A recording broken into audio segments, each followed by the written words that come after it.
Good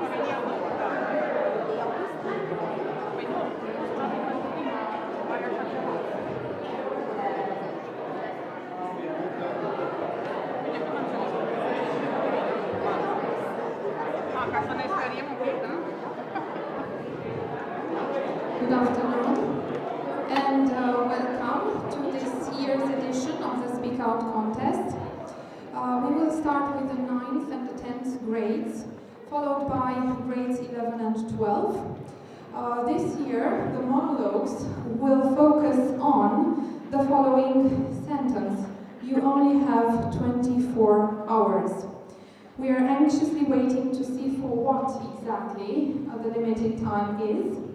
The members of the jury for grades 9 and 10 are Mrs. Lorena Scudeca, Mrs. Banu Diana, and Ana Bazarka from the 11th grade.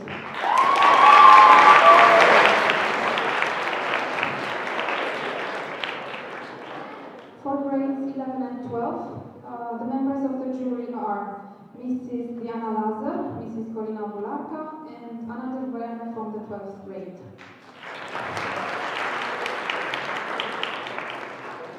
The first monologue will be presented by Julia Proshka, followed by Negus Ioana. Good luck to all of you.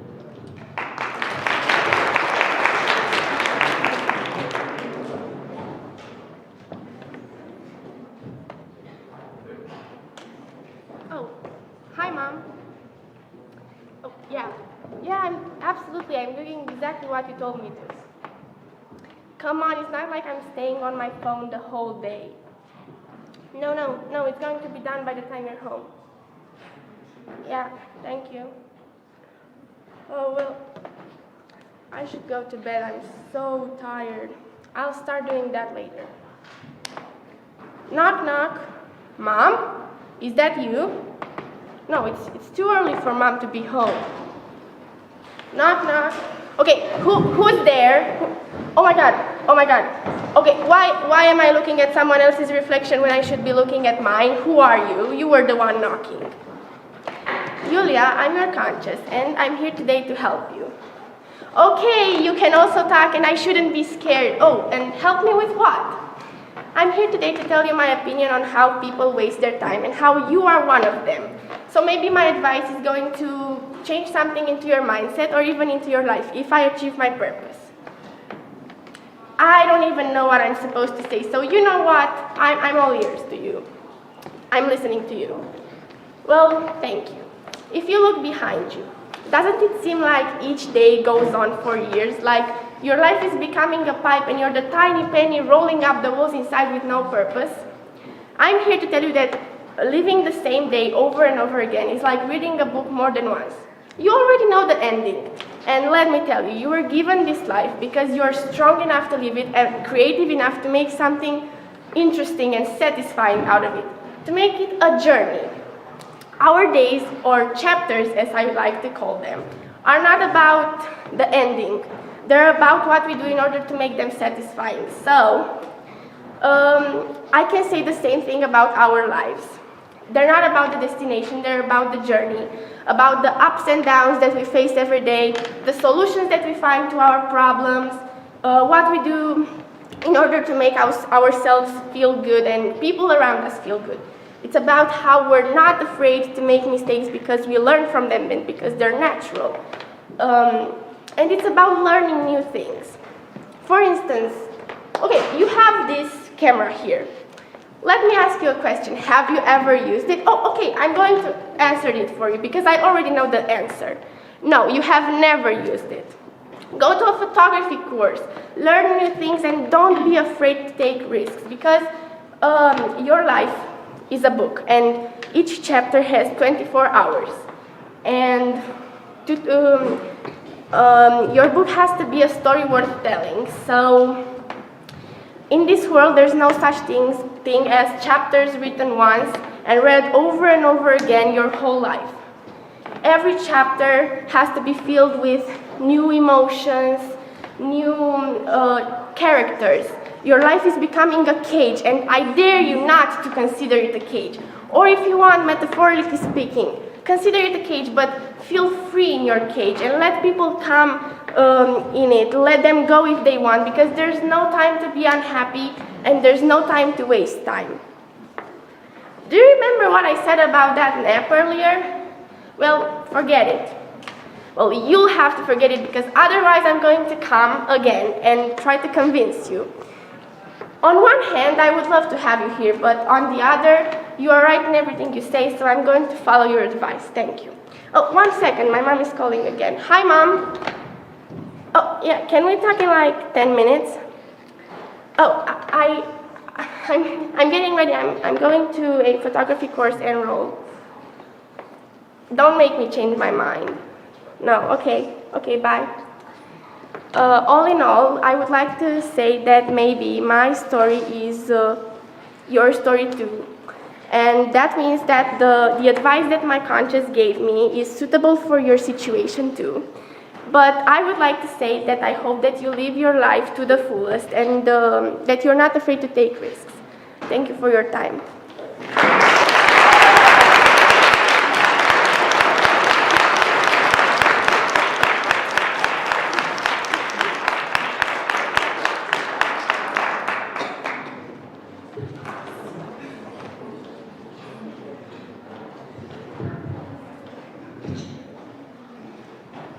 Mulțumim, Coșca Iulia. Urmează Neguțioana.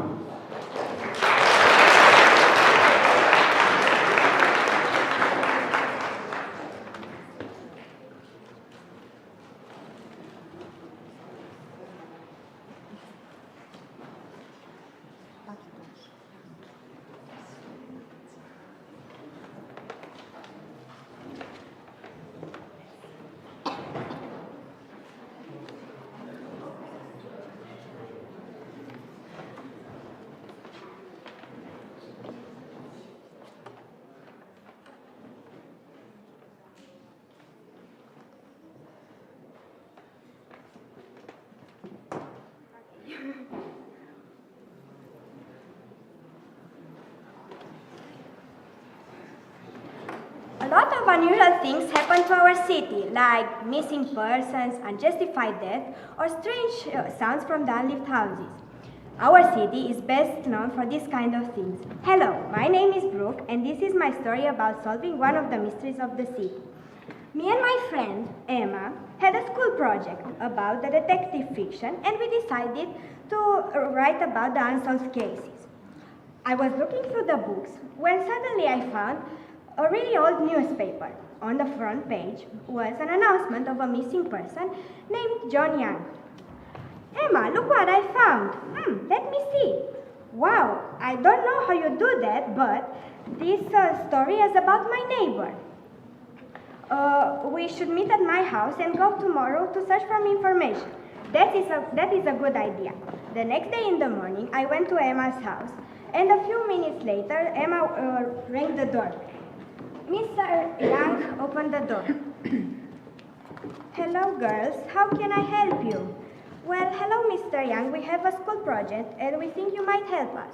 It's about your son. Oh, girls, I don't know if I can do that. It's really hard to me to speak about this. You should go and write something else. But please, sir, just a few questions. I don't know, just a few, okay? Of course. Mr. Young invited us in his living room. Well, kids, I can help you. Besides the story that you've read in the newspaper, I don't know much either. But you must search for your son, and either the kidnappers wanted a reward for him. I mean, why did they kidnap him anyway? Because John is a very good computer scientist. The only note I received was a note on which was written, you only have 24 hours.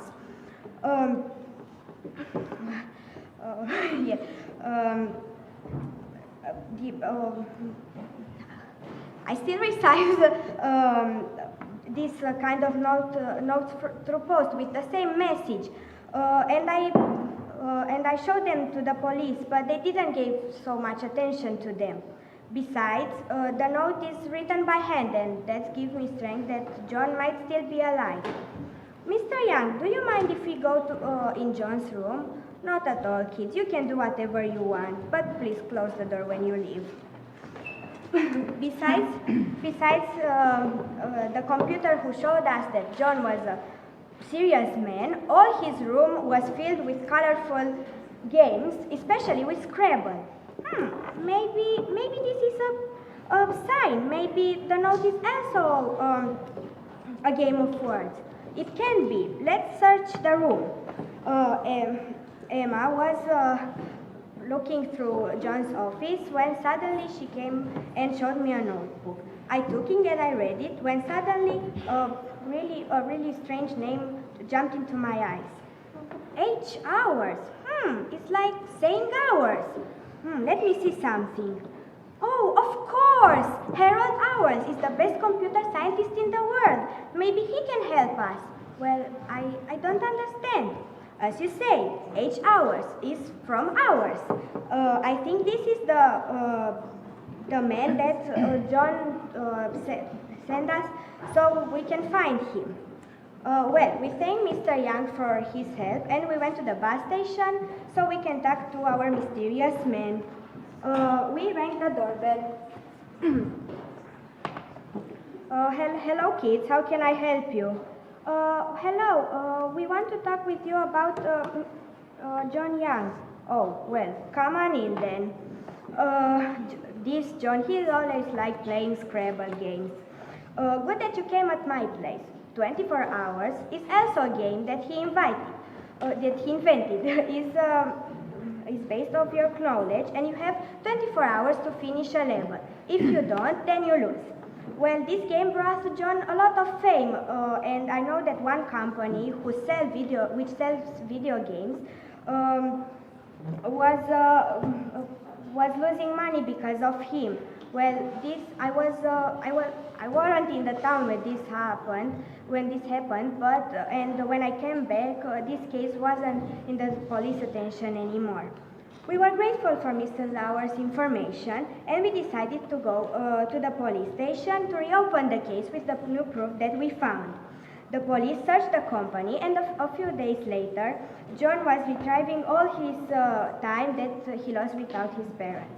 Our project was, we had a good grade on it, and not just that we saved a human life, but not just that we had a good grade on it, but we saved a human life. As a reward, we had the police station that summer. Thank you.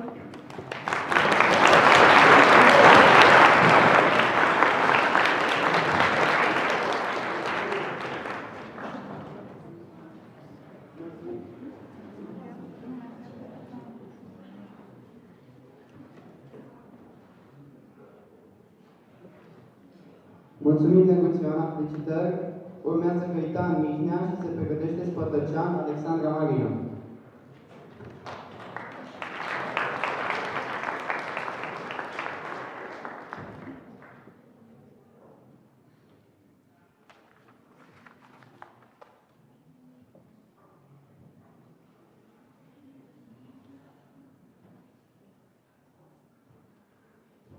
Spătăcean Alexandra, te rog să vii, Mihnea nu este.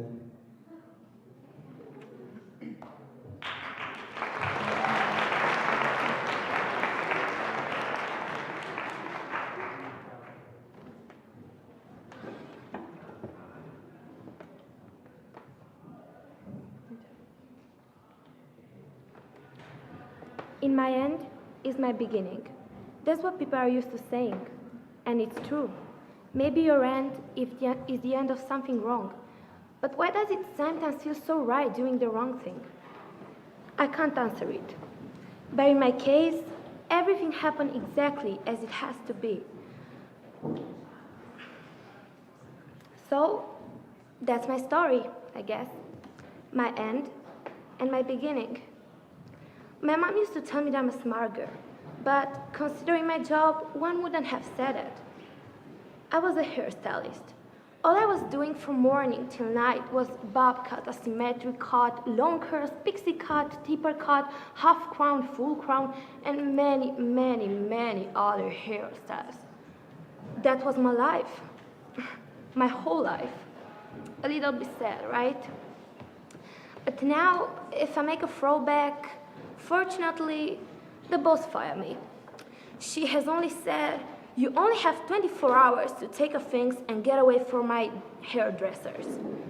I couldn't believe that, all because of a little mistake. I forgot my glasses at home, and by mistake, I cut all the hair of a lady because I mistook her for a man. It's not such a big deal, right? At home, I started to look after a new job when my best friend called me. I told her what happened, and she started to laugh. I couldn't blame her. And then she told me by mistake the solution of the whole problem. You know, in our town there was a serial killer, and nobody could find him. They needed someone to catch him. I've always liked to read action novels, and also I've always wanted to be a detective, but I thought that I was not smart enough, even if I graduated from the police academy.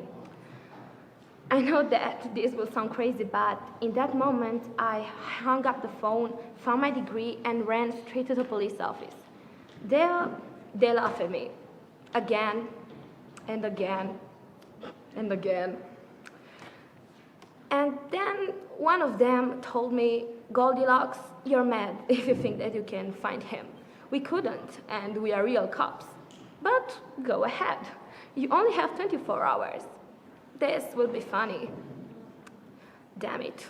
It was the second time on that day when somebody told me you only have 24 hours. But hope dies last, so I started the investigation. All that was written in the file was that the defendant would leave the next day with the 5 o'clock flight to Paris. And also, there was another thing, but I'll let you guess what. I told the cops that I have an idea, and surprisingly, they listened to me. And one of them told me, Goldilocks, what's your name? Because I didn't read it on the degree, and I didn't pay attention when he told it to us. Mans. My name is Natalie Kingston, I answered. In that night,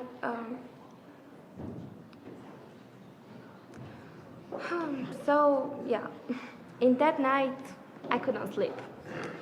So, there we are, me, 2 cops, these guys, the other people, and the killer. All of us in the same plane, at the same time. The plane took off. Half an hour had passed, and then a stewardess came and told us the pilot and the co-pilot have been murdered. We are going to fly for an hour, and then we will collapse. Panic began. The people were crying and howling and screaming, and then a man stood up and told us, I know how to fly. Take me to the cockpit. Well, in that moment, the 2 dead men came there and arrested the killer. Did you guess what else was written in the file? The killer knows how to fly. And that's my story. That's how I caught the killer.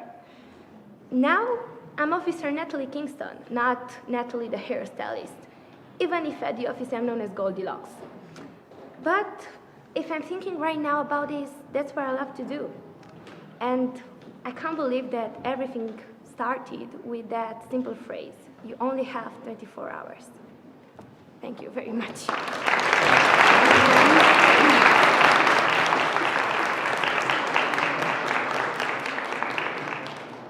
Thank you, Alexandra. The next in line is Dragna Vlad George, followed by Dragotar Selina.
I would like to start by saying time is money.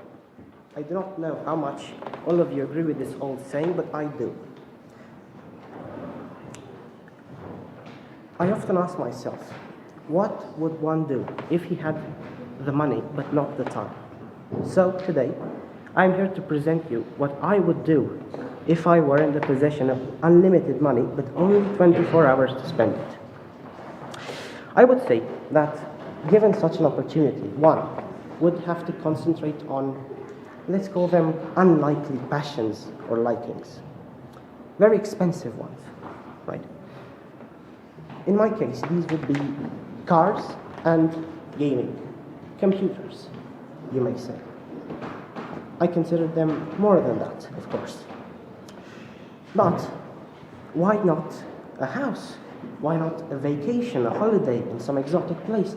Well, that takes a lot of time to work out. You have to sign papers, you have to pay the money, and it takes much more time than 24 hours to do that. So, cars. Most people's idea of a car looks something like this. Not stunning, not spectacular, is it? It's nice, it's comfortable, it's spacious, it's large, but it's nothing amazing. It's cheap. It's not a dream car. However, if I had the money, I would buy 3 cars, take them on a race, let's call it, on a very, very enjoyable racetrack in this world. These 3 cars are 3 cars that are very, very dear to my heart, which I love very much, and which I have chosen exactly for this reason. These 3 cars are the Mercedes Mclaren Slr, a car with unlimited power, nearly. But it's also very expensive. It looks stunning, isn't it? It's grey, it's silver, it's sharp. It's a dream car. It is a dream car.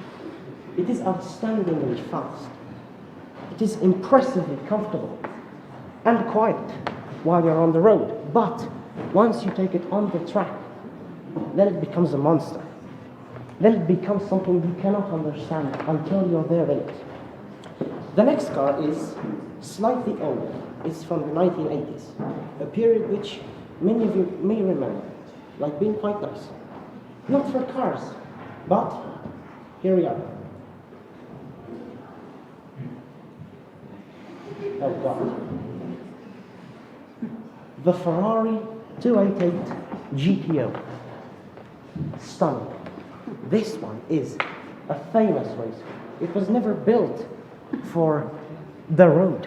It's not comfortable. It's not made out of sponge. It's not made out of soft materials. It's not a fiber. It is a rock. It is as fast as lightning. It is as loud as thunder. It is an amazing car for such an occasion. And it's old. It's likable. It's nice. It's sharp. It simply looks nice. The last one is the Ascari A10. Not very well known, yes, but this one, I apologize, this one is actually a racer. It is road legal, yes, but if you crash in this thing, you're going to be almost like in a tin can. It's going to crush like a bug, but that's not why you're driving it. The reason why you're driving it is because it has 650 horsepower from a V12 engine. That's why. And why not? Why not, if you have the money to spend on such a spectacular occasion, why not take these 3 cars on one of the most famous racetracks in Italy, Monza? Does it sound familiar to any of you? Well, I can tell you. Those who watch Formula 1 or any sort of professional racing will know this is the sort of mecca of Formula 1. Big, well-known people have raced on this track. Senna, Mansell, Schumacher. These are all people who have raced on this track, this historic track, this challenging track.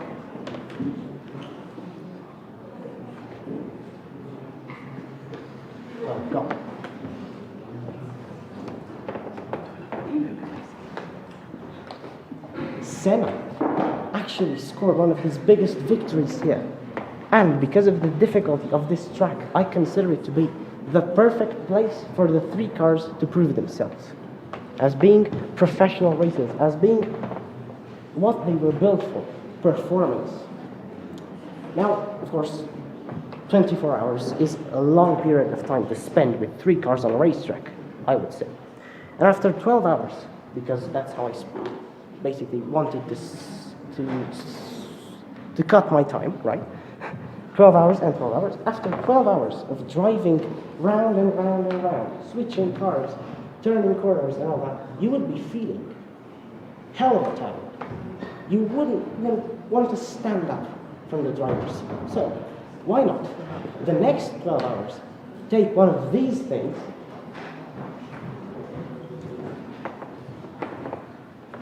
and fire it up. It is one of the world's most expensive and best gaming computers. You can run on this thing the software that NASA uses on its rockets. You can use this thing to get to Mars. Of course, in virtual reality, but still, it is very, very powerful and it is very expensive. So, why not take a couple of ice-cold Pepsi Colas or whatever drink you may like. I love them, so I would choose to have them on that shining desk. Get along. I would call some friends. I would have them over and tell them, come on, I have money. I can buy you the games. I can buy you the add-ons. This could be the perfect day, might it not? On the track, with three absolutely impressive cars, three cars that I love to my deepest heart. And in the end, one of my most favorite activities of all, playing until you feel your eyes boiling. That isn't very healthy, is it? It is quite damaging to your eyes, yes, but it is fun. And that's what life is all about. That's what life should be. Fun, with friends, enjoying yourself. And this means that with unlimited money, but with limited time, you can have unlimited fun. Thank you very much.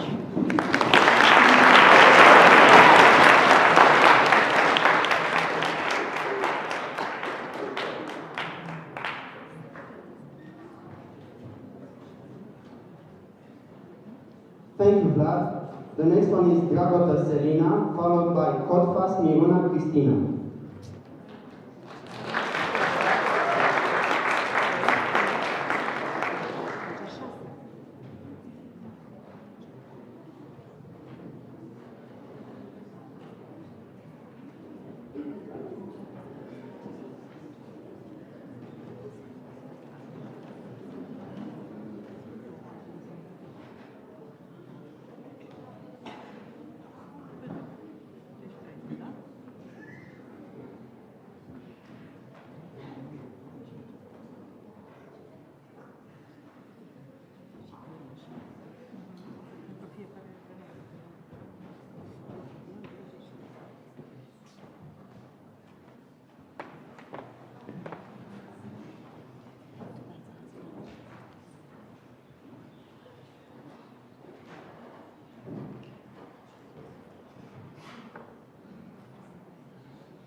Waking up in a junkyard, it's more than a bad situation. It's a real mystery about what exactly happened to you and how you get into a junkyard. Sunday, 24th of January, 8 a.m. With a strong headache and a back pain, I succeeded to get up from the land. The only problem was that I didn't know where I was and what exactly happened. I looked around, I tried to get my thoughts in order to figure it out what is happening. I looked around and I realized that I'm in a greater city, New York. 11 a.m. I hardly remember that my friend from college lives near Central Park. But when I arrived at her place, she didn't recognize me. She thought that I'm a homeless person. I didn't know what to do. I was confused and lost in a big city. I found a key with the number 1023 on it. When I entered the park, I sat on a bench to relax, while I felt a small pain in my back pocket. That was strange because the number had my age on it. I remember that I put something in one of the lockers near the park. I immediately went there and I found a box. There was a video camera with a video of an apartment, room number 1 from the 6th floor, somewhere far away from where I was. 2 p.m. After a long journey, I arrived at the apartment. The door was open, but no one was there. I found my clothes under the bed, my gun on the table, and my wallet. On the floor, I found a laptop with a video of my best friend who was held captured in a wood factory. I didn't take it serious. I thought it was a joke. I looked around, and I had a feeling of déjà vu. I remembered that yesterday, 23rd of January, I went to my favorite club because my friends invited me. But when I arrived there, my best friend was missing. I went to my department when I was working. They told me my best friend was really held captured in a wood factory. But yet I still have no idea how I get in the junkyard. 5 p.m., I went to Henley's to drink something. With no phone or GPS devices, it was very difficult for me to get there. I asked a few people where I can find the factory. It took me too long, but finally I did. 5 p.m. After I smoked a cigarette, I walked in, and I had the pleasure to walk in. I found a body. It was my best friend. I could not believe he was died. There were 13 minutes left, and I didn't know how to disarm the bomb. So many people could die of this bomb, and all of them contained me. There were 10 minutes left, and I still have no idea how to disarm it. I took the green and the blue wires and I cut them off, and the bomb stopped. That mission made my life very difficult and prepared me for another challenge. It made me a strong and powerful person.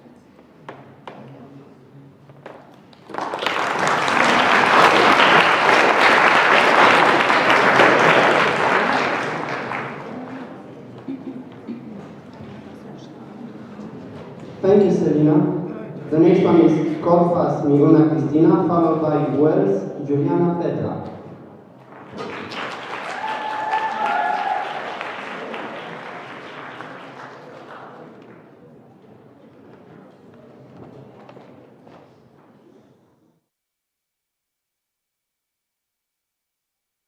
Wake up to every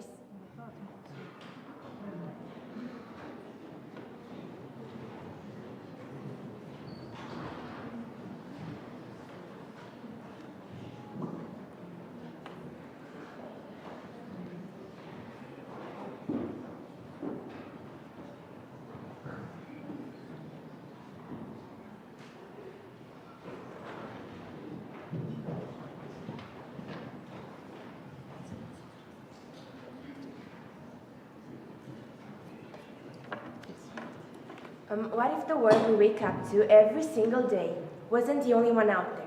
What if I told you that... Oh, never mind. You'd probably think that I'm crazy. But, on a second thought, I suppose it's worth trying. But I need to know that I can trust you all with this. It's quite a big secret, and one thing you should know about me is that, well, I'm not too good with keeping secrets. So, I'm going to tell you all the story of my friend Ava. She is around my age. She has long blonde hair and deep blue eyes, but there's one thing that's different about her though. She lives in the depths of the ocean. Yes, you heard well. She is a mermaid. I met her 2 years ago at a night festival. Now you probably wonder how she got there. Well, we'll get to that in just a bit, but as I was saying, she looked at everything with such amazement that I thought she must be a tourist from very far away. Little did I know how much more there was to this mysterious girl. So I went to talk to her, and we became friends right away. We even spent the rest of the day together, laughing and talking. But the story would lose its magic if you saw it all through my eyes. So I'm going to tell you exactly what she told me right before she had to leave. After I asked her millions of questions about why she had to go away so soon, she explained everything to me.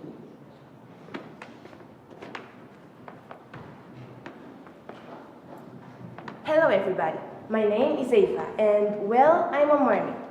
I live on the bottom of the ocean with my parents and my 2 sisters in one of the most colorful reefs you'll ever see. Every single day, I go up to the surface and see all these amazing places crowded with people who enjoy themselves, who laugh and talk. You must think that my life is wonderful and all, but, well, sometimes I only wish to be a simple girl. One day, though, when I was taking my usual trip to the surface, I saw a golden fish. At first, I didn't realize it was trying to get my attention, but eventually, I understood it wanted me to follow it, and I did. In less than 10 meters, I saw another golden fish, a smaller one, trapped by air currents. I tried to help him, but I couldn't. The currents were way too powerful. I was about to give up when I saw my friend Lila, who was desperately looking for me after I had missed our daily meet at the surface. So, holding on to each other, we managed to save the small fish. You saved my son. Now, I shall make one of your wishes come true, the golden fish told me. Millions of voices kept whispering in my head. I didn't know what to say. But suddenly, I realized what my strongest wish was. I want to have legs, I said. Now you shall give your tail for legs, but be careful. You only have 24 hours, the golden fish said, and with that, it became just a blurry memory. My friend Lila helped me to the surface as I couldn't breathe underwater anymore, and she wished me good luck. That's how I found myself in a completely unknown place, crowded with strangers. And then I met you, and you know what happened after. That's what she told me. Then she had to leave, because her parents were probably looking everywhere for her. But I realized she taught me a very important lesson. A lesson I was yet to understand only years later by telling you guys this story. She only had one wish, and she wished to be human. If I had one wish, I might have asked to be a mermaid. She only had 24 hours, and she enjoyed every second of it. We did together so many memorable things that I would have never done on my own, knowing I can always do them just a little later. So, why don't we enjoy the life we have? Why don't we appreciate it and try to make the most out of it? But now, I have a question for you guys. Only one wish, only 24 hours. What would you do?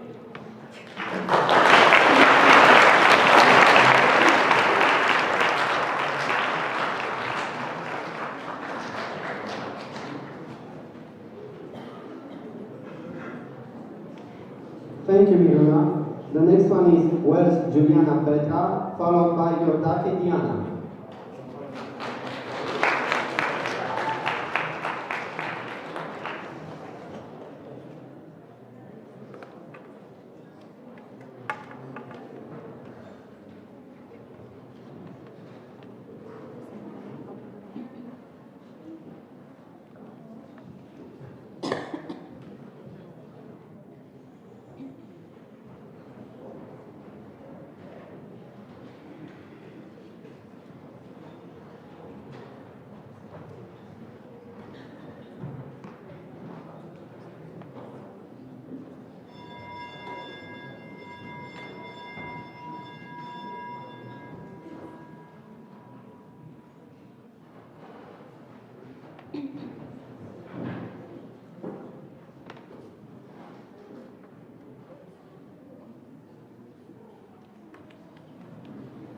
Hi there, Katie.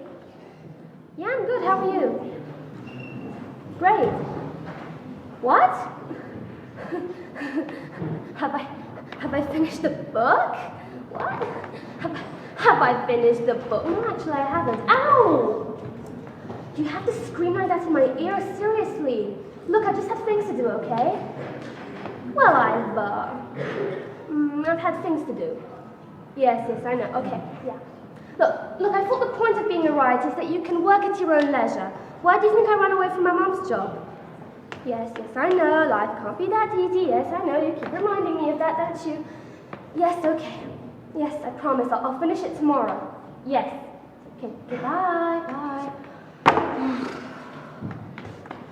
Don't you just hate it when people pressure you to do something? I mean, I know I do. I just can't stand deadlines. They just ruin everything. Especially when it comes to things like writing or painting or just any other form of art. Some things just can't be rushed, or let me rephrase that, they can be rushed, but the result is never as good as when you really take your time and really concentrate on what you have to do. That is only one of the reasons I became a writer. It wasn't the primary reason, of course, but it did help in the decision. Even when I was little, I never could work under pressure. Taking tests, forget it. I would always panic and mess everything up. I thought being a writer would help me run away from all of that, but as always, it didn't. My publisher said he wants the second volume of my book by, the 12th of March, but let's just say I haven't really concentrated on the book recently, so... And yes, he did remind me that I was the one who chose the date for the release, but how was I supposed to know I wouldn't finish it on time? And now Katie thinks that I'm an utter procrastinator, which of course I am, but that's not the point, is it? Meanwhile, with all these ideas in my head, I've started another book, and I've only written about 3 chapters, but I'm pretty caught up in it. So now I have to leave this manuscript, refocus my attention on this book, and needless to say, I'm in a bit of a mess right now. You know, now that I think about it, how much time do I have until the deadline? 24 hours? Are you kidding me? Don't panic. What was it about, anyway? What is it about? Oh no, The publisher said that if I don't send the manuscript by tomorrow, I'll lose the contract with him. The contract that I've been working so hard to get. No, what it was a science fiction, yeah, and it was about this girl called, what was her name again? Claire, yeah. And she got a lottery ticket to get to Mars. That's a very odd idea, okay. So let's see. The captain looked at Claire and said, let's see.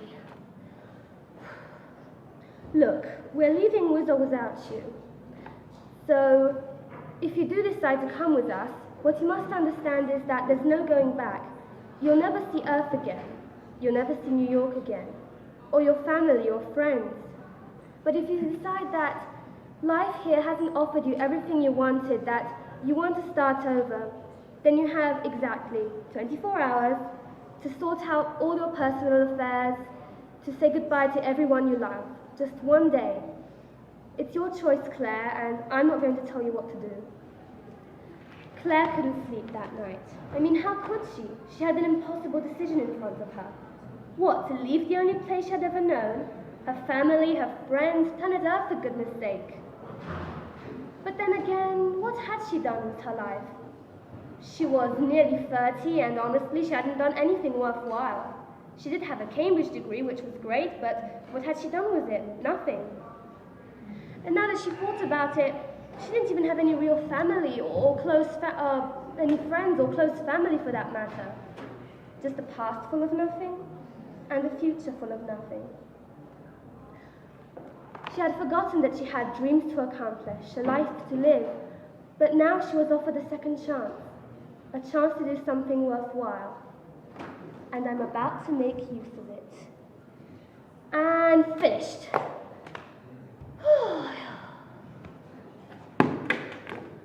You know, maybe I could learn a thing or two from Claire. I mean, what do? I just sit all day, doing nothing. When I could be writing, making a name for myself. I start hundreds of books, but I never have the self-discipline to finish them. Time is just slipping through my fingers, and I can't bring it back. Unlike Claire, I don't have a second chance. I only have one life, and I have to live it at the fullest. I only have 24 hours, and I ain't gonna waste them.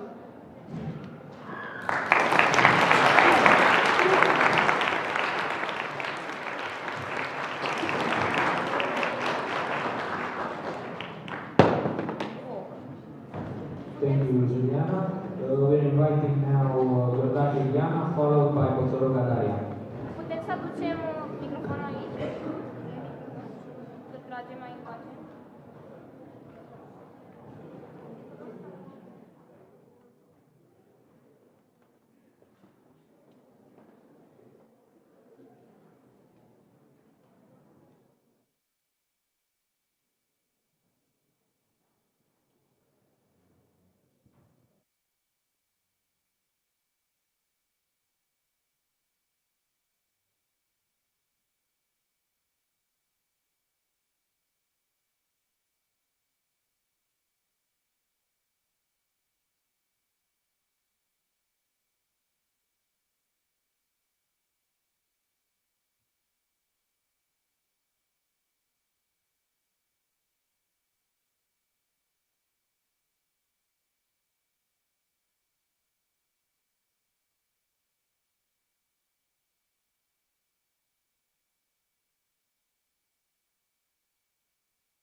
Why aren't you eating? Look, I'm going to stay here with you until you eat all, okay?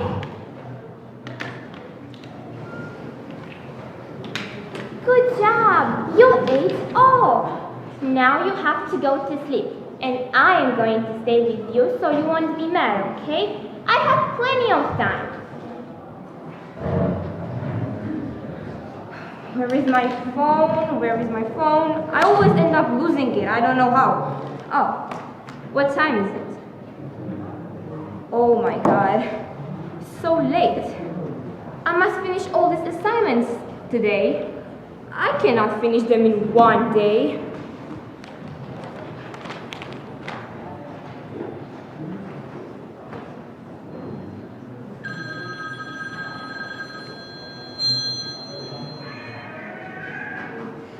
Good afternoon, sir.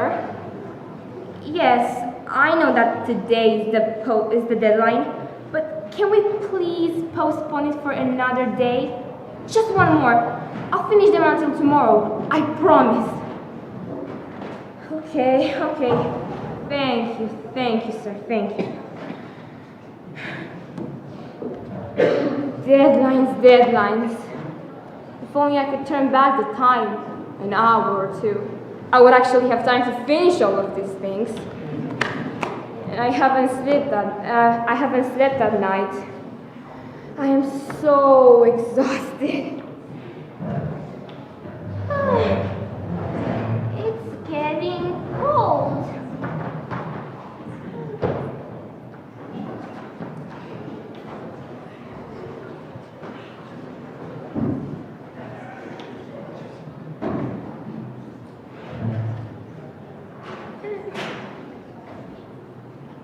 What time is it? Oh, it's only 2 o'clock. There are 3 hours until Eleanor comes for the 5 o'clock tea. I have time to bake a cake and sleep a bit. Oh, time passes so slowly.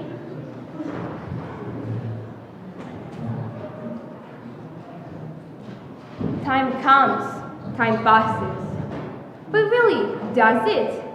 Our biggest illusion is that time passes. But time doesn't pass. We pass through it. Time is the shore, and we are the river. And sometimes we are flowing smoothly, and sometimes whirling, but time stays still. Like the 24 hours of the day, our lives pass through time as well. The morning, like our childhood, full of hope. The noon, like our youth and adulthood, full of energy, goals, and desires, with the endless battles with ourselves. And the evening, tiring, like the old age. Only the nights are left. And that's the moment when everything combines, and when we discover ourselves and analyze ourselves. Sometimes deeply, and sometimes superficially. But the 24 hours pass for all of us in the same way. What is important are the traces that are left in our lives. You might think that your life is never ending, but a single life is what you're getting. And there's no other chance. And that's why you should live your life every single day like it's your last one. Do things for yourself, for your soul. Before you make someone else happy, be yourself happy.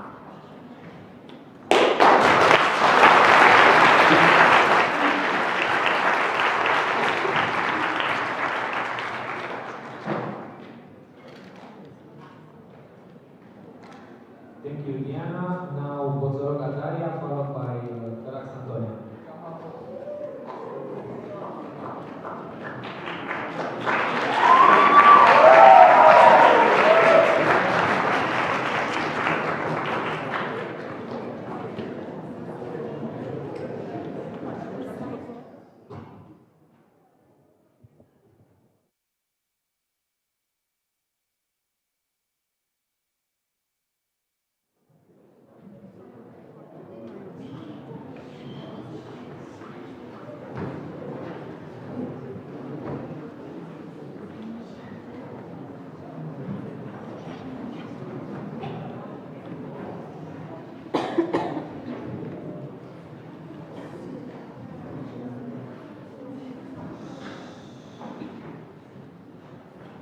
One day, 24 hours, and I will be born. Can you imagine that? Maybe I will finally understand the great concept of life. I am undoubtedly curious, although right now I feel warm and infinitely safe. Even as this whole place has definitely minimized its size for a while. At the beginning, you know, it was quiet in here. Almost deadly quiet. But then, as time passed, I started hearing some deafening noises. Apparently, those were my mother's regular heartbeats. Pretty cool, right? Oh, I'm sorry, I completely forgot to introduce myself. Hi, I'm Hope. Or at least that's how a sweet, candid voice calls me every day. As I was saying, I don't really know a lot of things because our perspective on the basic aspects of life is sometimes blurry. It's like we hear echoes and we see shadows, but the only thing we really feel is the human emotion. As a matter of fact, I can't wait to meet my family. They're amazing, really. My older sister's name is Faith. I guess she's around 5. She loves singing out with the TV shows and playing hide and seek and...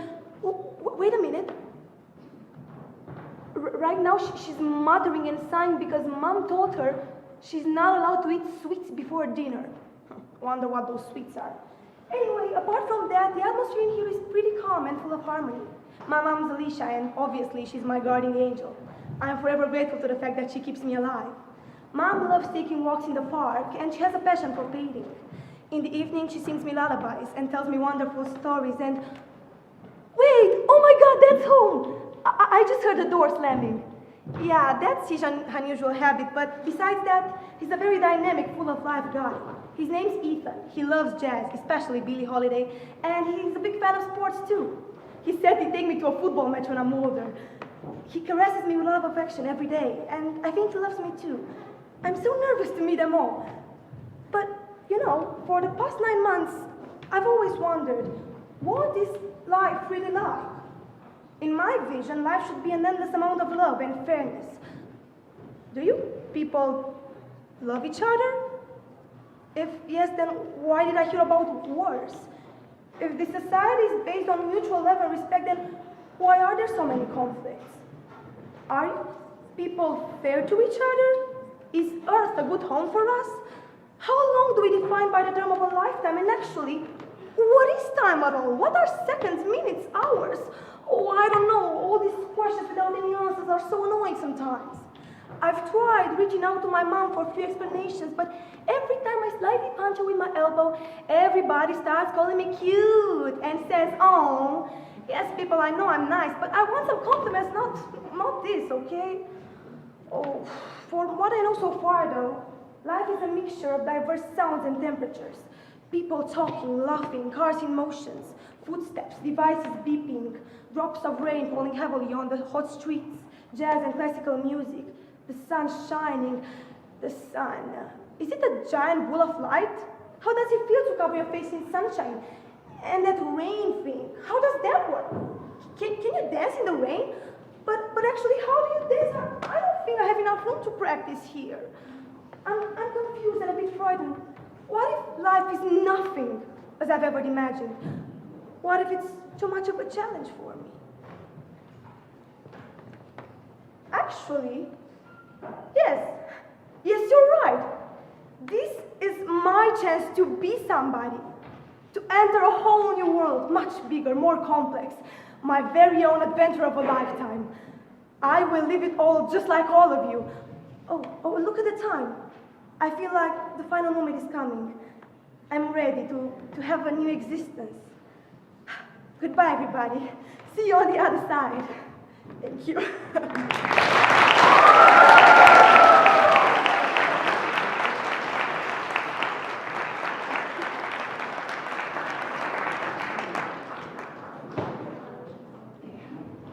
Thank you, Daria. The next one is Rax Antonia, followed by Raxizake Maria.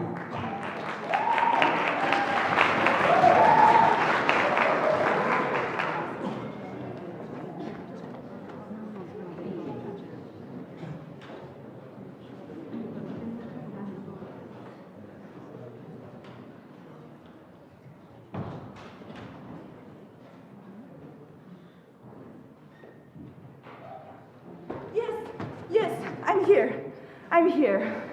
Hello there. My name is Prometheus, the mighty titan who brought fire down from Olympus and gave it to mankind, the god before gods.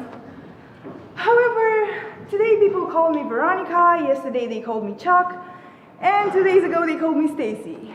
Contrary to popular belief, I'm not in the Things band, and I'm not living a dramatic reenactment of their song, That's Not My Name. So, how did that happen, you ask? Well, aren't you a smart mortal? You see, Zeus was not very keen on the idea of giving humanity the fire of gods. Good thing he takes long naps, because I managed to steal a fire as he was sound asleep. Or so I thought. As a punishment, Zeus put a curse on me which says that every time the sun sets, I shall die and be reborn the next day as a whole different person. Every day, I wake up in a different part of the world, with a different gender, a different mother tongue. Everything changes and nothing ever stays the same. However, I never forget what happens. It's like flipping through a bunch of Polaroids. Except, with each flip, you feel your stomach clutching and twisting. Not really sure if that's what being human feels like, or if that's what dying feels like. You humans are so flawed. Each and every one of you goes through hell. Whether you let it show or not, that depends, but I can assure you, everyone feels down at times, and everyone has to fight fear, sadness, loathing, and all of your sloppy human emotions. So, every time I'm reborn, I desperately try to change the situation. I've been a 34-year-old mother of 2. I've been a 19-year-old activist, a 51-year-old heroin addict, I've been through it all. I've seen and done things that I will never admit to taking part in, and yet I've been through it all. So, as I was saying, every time I'm reborn, I desperately try to change the situation. As you can imagine, it gets pretty exhausting. Also, it doesn't help that I feel like all I do is useless. But what can you do in 24 hours? Today I'm Veronica, tomorrow I'll be a whole other person, and the cycle goes on and on. So why should I care? Well, you remember Chuck? I was Chuck yesterday, and while I was casually walking, I saw a familiar face. A face I previously saw as my own reflection. It was the 13-year-old spoiled kid with daddy issues. He was 19 though, and decided to grab life by the horns and start from zero. I was amazed. Was I the one who did that? Well, of course, I certainly like to think so. But even if it's not all my merit, I can assure you that I was the one who planted the seed. You see, everything you want to change starts with the decision to actually change something. So maybe 24 hours aren't enough to change someone's life, but 24 hours are more than enough to start changing something. Little by little, and one day, you'll achieve the life you always dreamed of. So why not start today? Eat a salad instead of a hamburger, and one day you'll achieve the healthy lifestyle you always dreamed of. For me, today my name is Veronica, and I had stage fright. Thank you.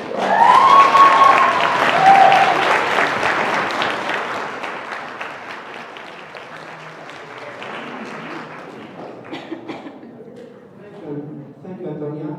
Our next candidate is Vasilake Maria, followed by Raduca Mara.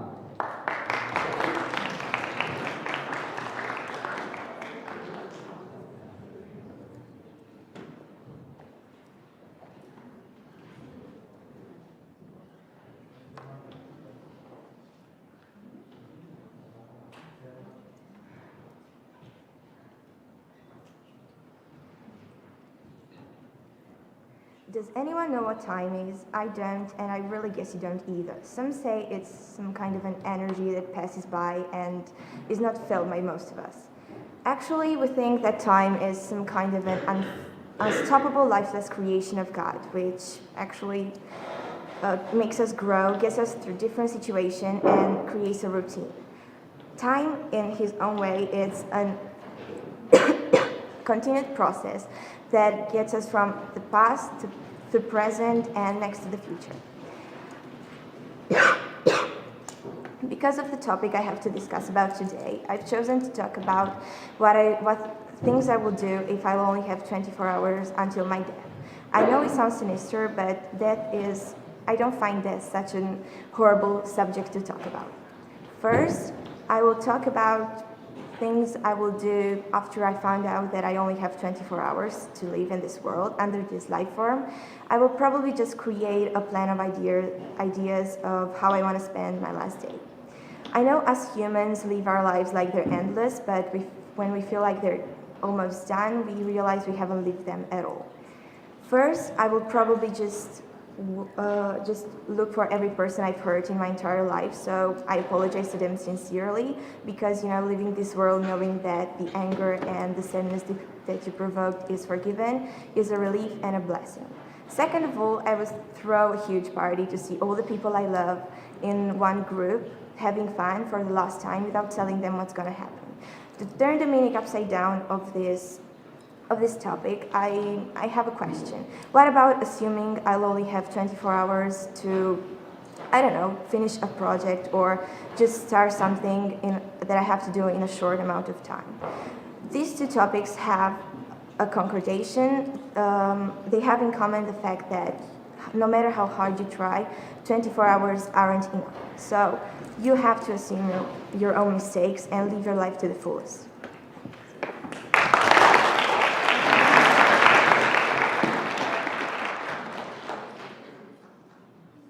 Thank you, Maria. Now, Raduca Mara, followed by Mania Daria.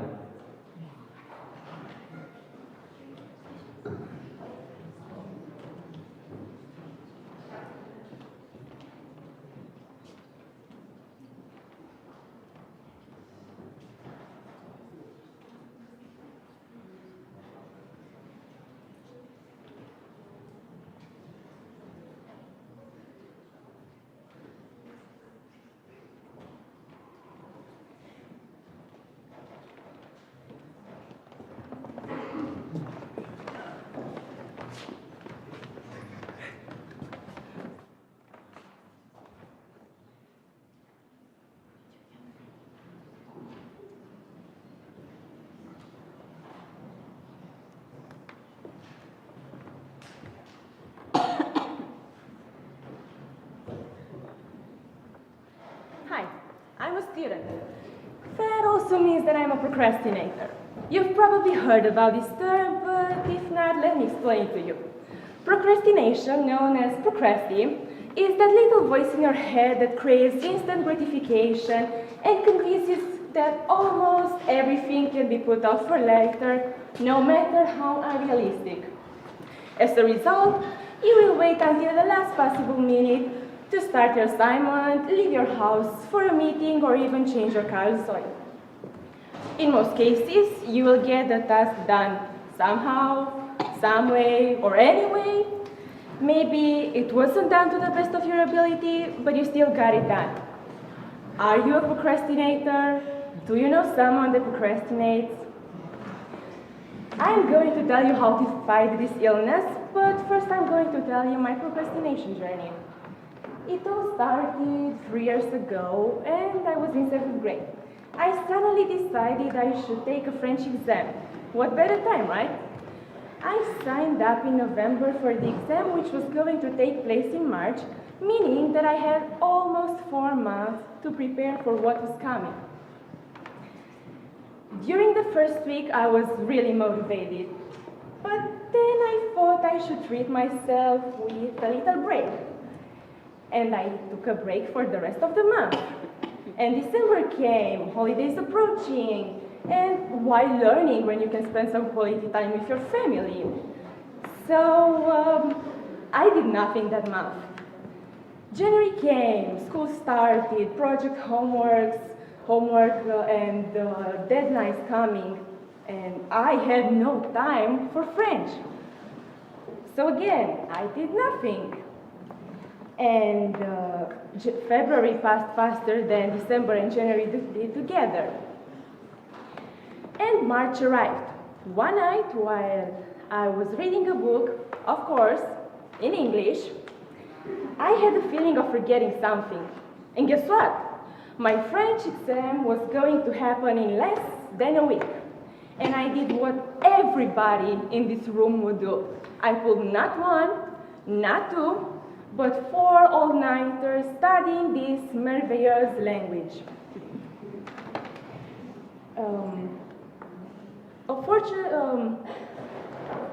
So here I am 5 minutes before the exam, having a total mental breakdown.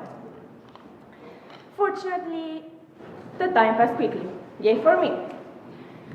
1 month later, my mom calls me telling me, "Sweetheart, you did great on your exam, you nailed it." Although that never happened, don't get me wrong, I still passed the exam, but with a mediocre score. That's when I cooked up the MasterChef plan, you only have 24 hours. I would like to explain it to you. Let's take as an example the time when you receive a task for a project, a French project, due the next week. Don't make a plan for the next 7 days if you know you're a procrastinator, because you will procrastinate, for sure. Instead, do it as quickly as you can, and while you have time, and by doing this, you will have 6 days to mind your nonsenses. Good idea, right? Now, to make you realize that procrastination is really bad for you, I'm going to give you a crazy card example of a person that did this and didn't finish his work. Leonardo da Vinci is known as the supreme genius of Italian Renaissance. But at the time, he was known as a daydreamer who never actually finished his work.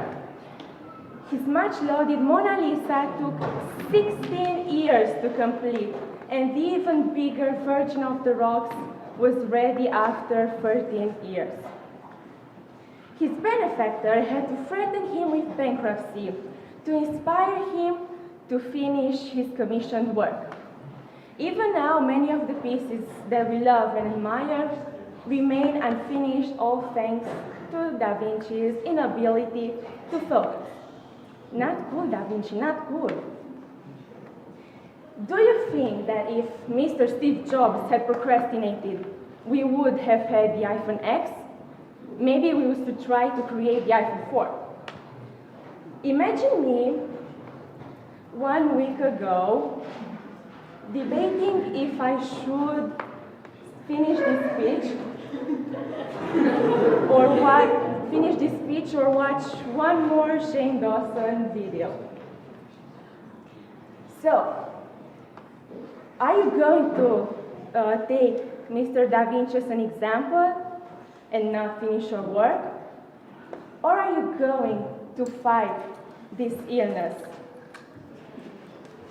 It's your choice, but the clock is ticking.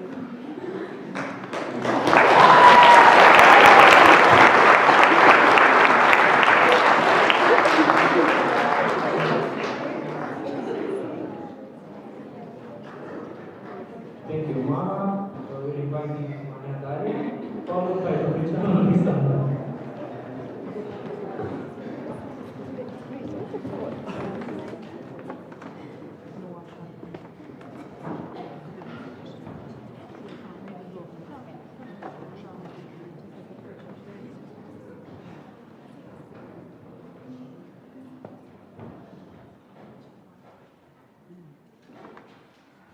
Mom, I need some help on my English project, and I can come back later if you're busy, but I'm not in a rush, but I could use your help, please. Okay.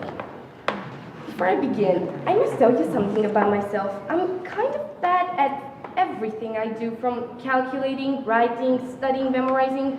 Those things just aren't for me, but the one thing that I can do without any kind of skill, thank God, is do nothing. I mean, some people have a greater purpose than I do, but I just chose to avoid responsibilities and obligation. Let's take Stephen Hawking as an example. He is one of the best theoreticians, the greatest theoreticians that ever existed, but he's one of the best men to describe in this situation because he's a man who defied time. At a young age, he was diagnosed with ALS and was given 2 more years to live, but now he's 76 years old. And I was inspired by his actions because his rebellion against time started a long time before his disease took control of his body. Well, I decided to make a theory of my own, which sadly, yes, requires a little bit of maths, but I promise not to bore you, at least not to death. Okay, Mom, I know, I'm not that good at maths, but have some faith in me now, will you? Well, to begin with, time, as the definition says, is the indefinite continued progress of existence and events in the present, in the past, present, and future, regarded as a whole. Well, if we think about it, time can be just seen as a whole of many other irrelevant things. And so, hypothetically speaking, if you were to have 24 hours, you would have a finite amount of time. All seems logical up to this point? Okay, moving on. However, I'm certain it happened to you at least once in your entire life to wonder, when did time fly? Or those situations where you sit in your classroom and time just doesn't seem to pass. Well, in these 2 situations, you have the same infinite amount of time, yet it's the same whole. So how can they be just the same, but so infinite? Well, in 24 hours, there's an infinite amount of time in the end. So it's kind of a contradiction. Many people don't understand it. Even I didn't understand it. But in the end, even though the contradiction is something that it's related to the time, we still have to persuade it and try to understand it. So I do not want to tell you that you need to agree with my theory, because you do not need to. But in the end, I want to make you understand that time is not your limit. You are not limited by time. You are not limited by numbers. You are only limited by your own beliefs. And if you choose to think that time doesn't want to extend, or it isn't possible to continue something, then you will fail. But if you believe in yourself and believe that you have enough time, and not even 24 hours, then you will try to make it possible. Thank you.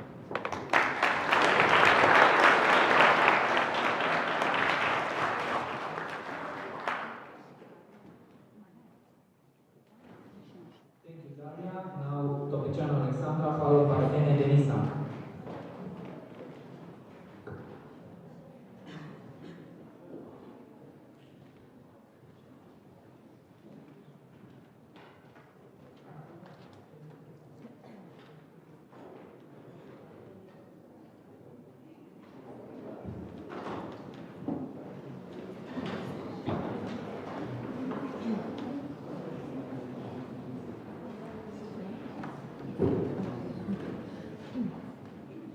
Yeah, right. What? That didn't happen.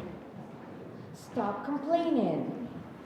Okay, I think I'm done, but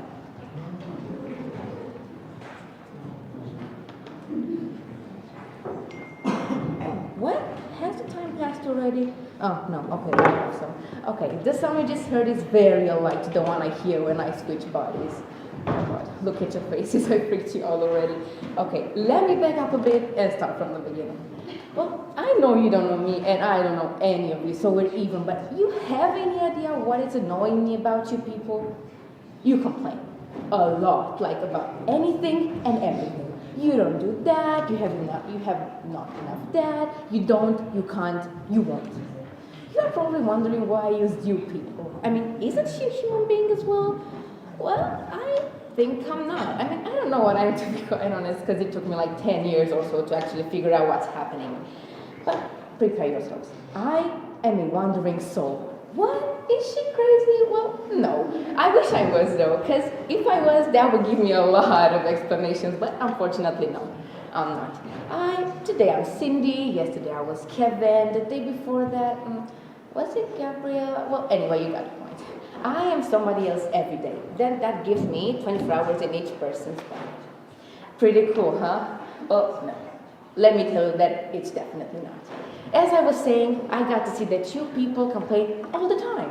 I just had a fight with not mine, but Cindy's boyfriend, about the fact that she was not giving him enough attention, which I found out from her diary, which is not an actual thing you still keep at 25, but anyway, irrelevant. I found out from her diary that that was not true. She's having a special thing in her room with his picture, so I don't think she was not giving him enough attention. Another case from when I was Olivia, I guess.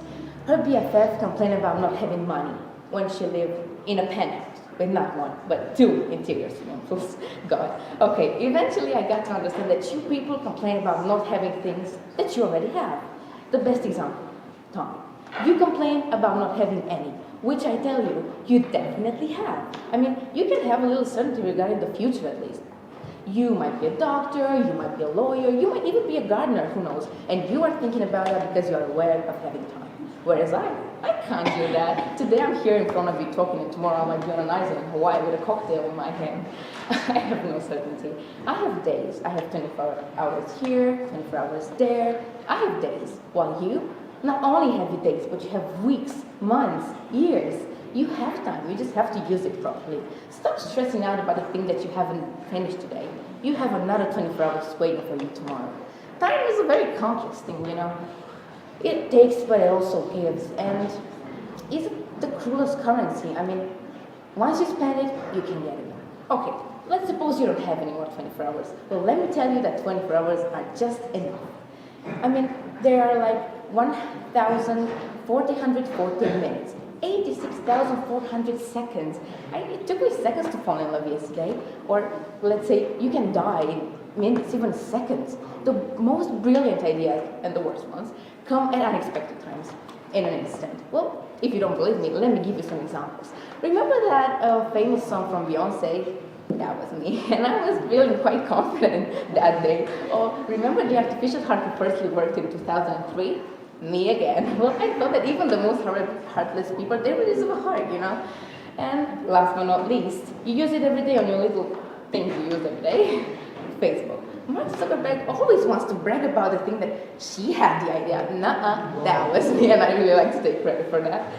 Okay, well, as I said, we live in a kind of balanced world, so bad ideas can come as well. I mean, you remember Brexit?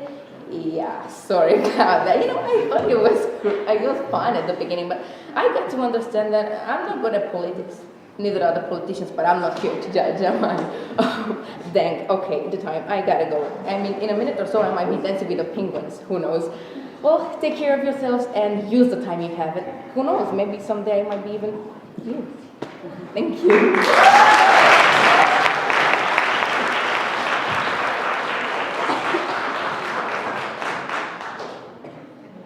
Thank you, Alexandra. Please, Denisa, and followed by Lisa Georgiana.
please.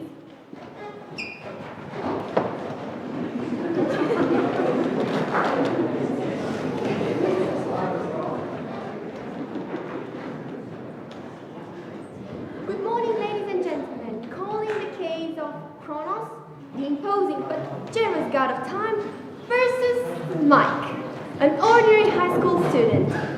Please be seated. Are both sides ready? Ladies and gentlemen, today I will present you one of my favorite cases, which seem to be not only impressive, but also bizarre, as it was my very first time when I had to judge a student accused of stealing and wasting time in the most thoughtless way. At first, I thought that the student was totally innocent, and it was clear to me that Kronos' charge was completely irrelevant. How could it be possible to steal time?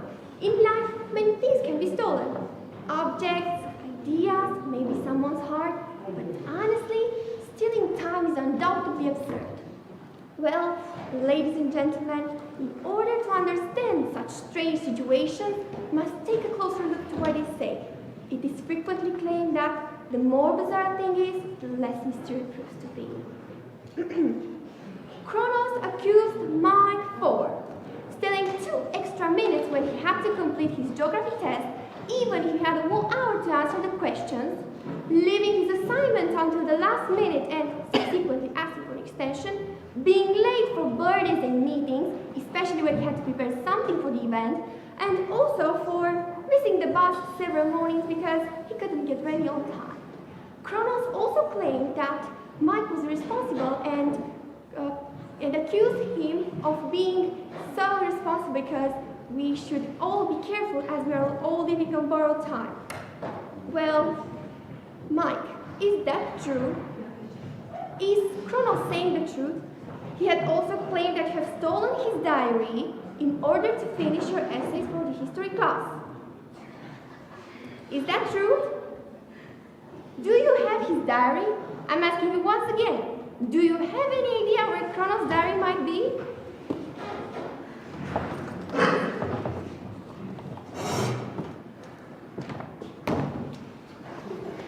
Is this a joke, Mike?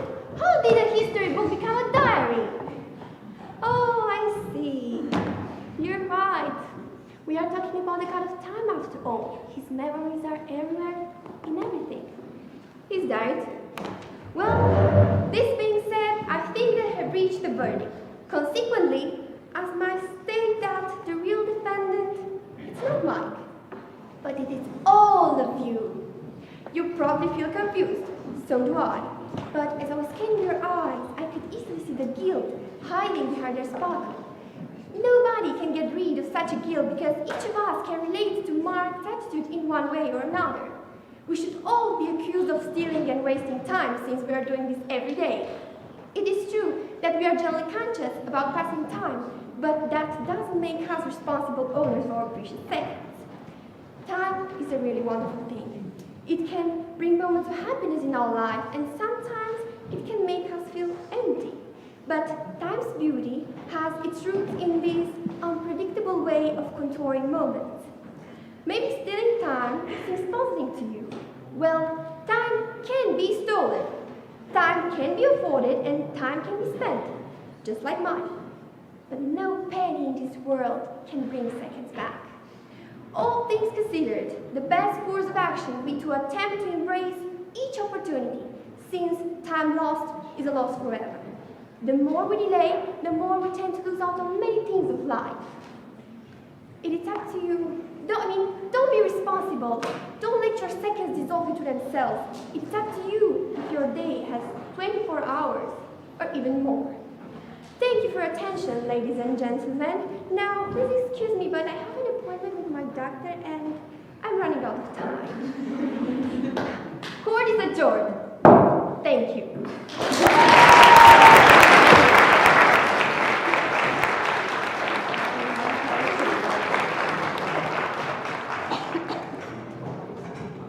Thank you, Larissa. We will now invite Fukovic Selma, followed by Gal, Paula, and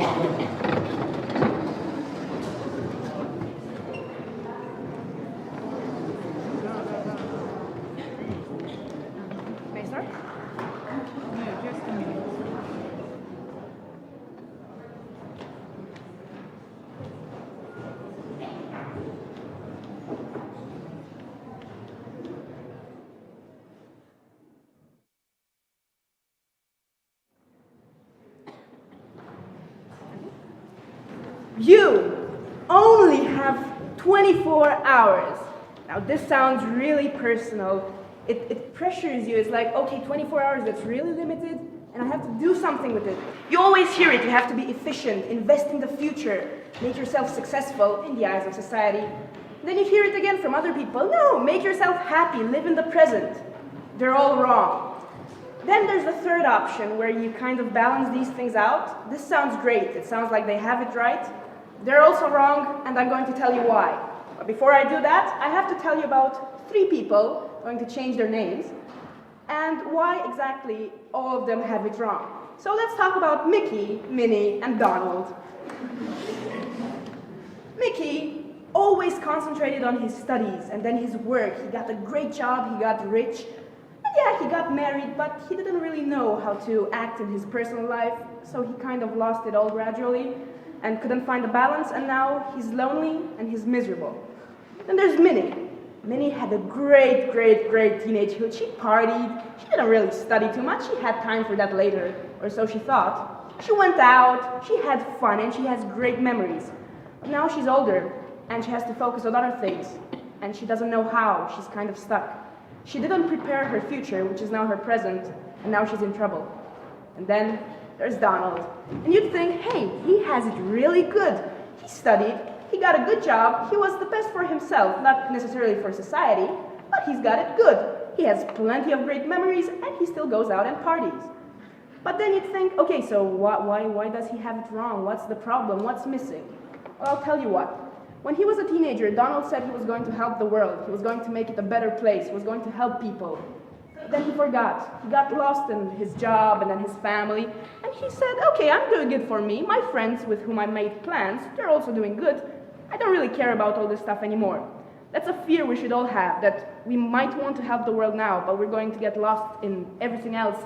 Personally speaking, we're going to forget that we're not just human, we should be part of humanity. And you don't just get born and then, okay, you're part of humanity, you have to earn it. So what I'm saying is, find a balance between all this. Make yourself happy in the present, but ensure you're going to be okay in the future. But then, think that there's something bigger than you in this world. If you keep saying, oh, well, the future generation will solve it, what if they say the same thing, and the ones after them the same thing? That's not going to get us anywhere. And technology might be evolving, but we're not. We're kind of stuck right now if you look around. So, just tell yourself, what can I do in 24 hours? That's all you ever have. And you start small. You stand up to bullies. You join a charity. You do this and then inspire some other people. They'll do the same. Slowly but surely, more people might join, but you have to do something in order for that to happen. So, you only have 24 hours. Make them count.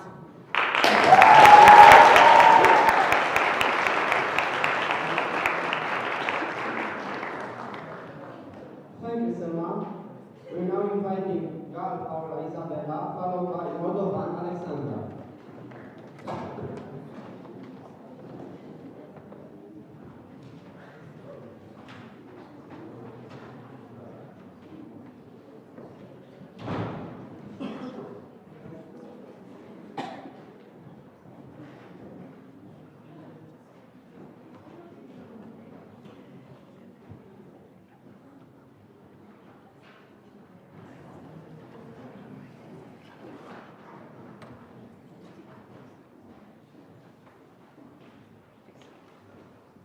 Hello everyone, please hear me out. Snapchat, Instagram, Facebook, or WhatsApp, they all have stories, but what is a story? Well, it all started with Snapchat when they brought up a concept where you post something which disappears in 24 hours. This idea was a blast. Because we started posting things which otherwise we wouldn't, thanks to the comfort that tomorrow you would actually restart, or let's say better, reset. You can create again your story knowing that in 24 hours everything will be gone. Now, I would like you to raise your hand if you have ever posted a story, no matter the social media account. Okay, thank you guys. Now, it's a unique moment and something nice for me to be in front of you, so let me share my own story, right? Thanks. So, Have you wondered why do we post them?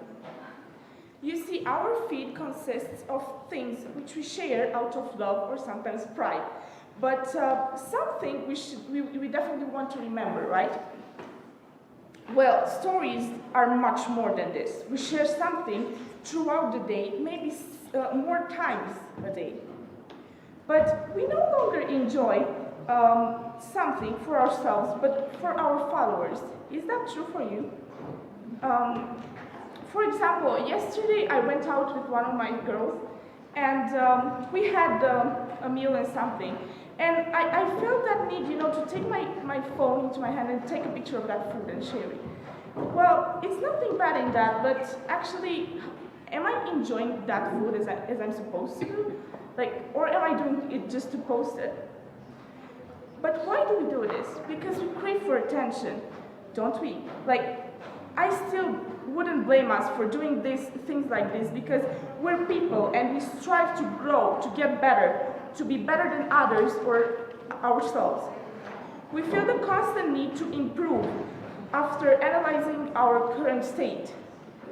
Let's suppose that you see right now video on, let's say, Instagram with featuring Alexandra Ambrosio, which we all know that is Victoria's Secret fashion show model. And she's enjoying herself in one of the coziest clothes, I don't know, maybe so expensive and so on. How would you feel after watching this video? Would you feel worthy of yourself?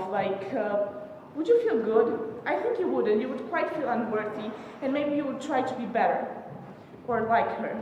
But after seeing a video, for example, with a dancer showing her talent in front of everyone and taking the courage to do something which is artistic, I bet you will be inspired after this.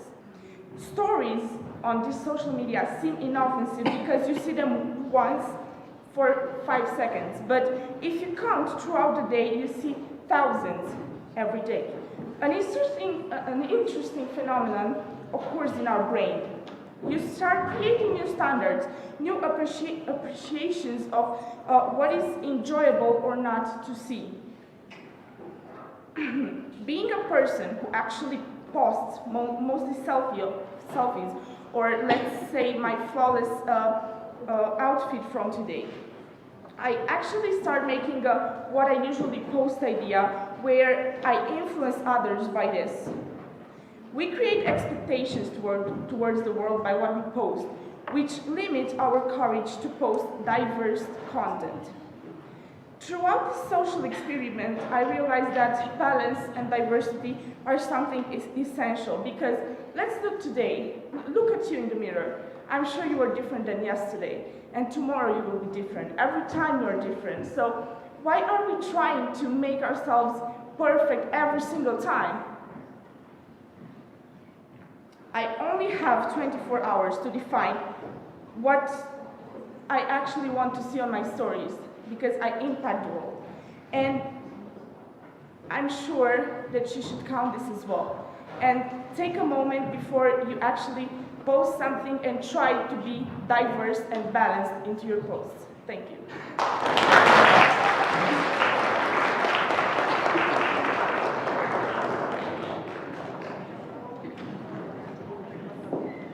Thank you, Paula. And now the last candidate from grades 9 and 10, Moldovan Alexander.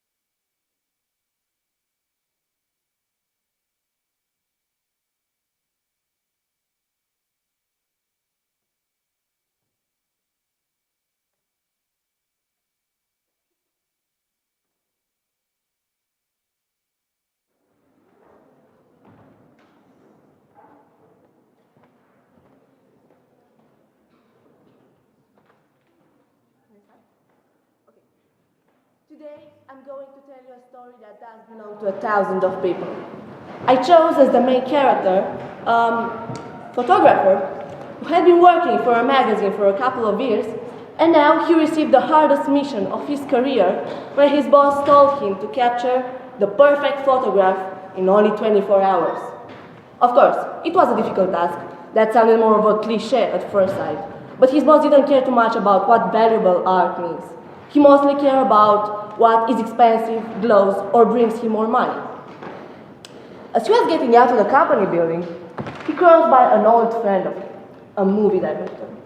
Of course, they stayed and talked for a while, but that doesn't matter that much. What does matter instead is the story behind his face. Imagine, he could have any girl he'd ever want, but his mind was still at only one woman, and his heart was pumping only for her, even though they broke up years ago. He actually said a pretty interesting thing, something like, love doesn't have a term. Love grows and dies just like a plant or a human being. You can deeply love someone for 2 months, or you can just live with a person for like 5 years and no feelings. So why do we have terms to define our feelings, when the true definition of love is having someone to think about in the middle of the day during a hard work or during midnight? However, time passed, and now we find our photographer staying on a bench and contemplating. He was focusing on the streets, the people, the sounds. He heard street performers. His mind stopped running to information as he began asking himself, how is their life going? Are they just pleasing some maniac bosses just to make a living for their families? They probably don't, because they know that at the end of life, you'll think about what you left behind. What? A boring job? A dull life? Artists don't live like that. They actually run away from this kind of routine because they want to face life as it is.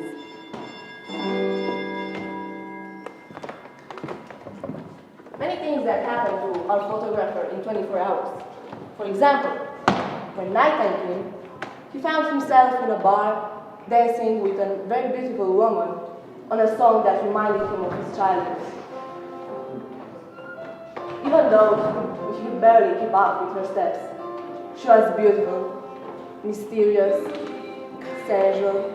She was perfect, right in front of him, moving like a spirit and saying, it's just like in life, you know? Life is a dance. Some of us love to dance. Some of us just try to copy what others do.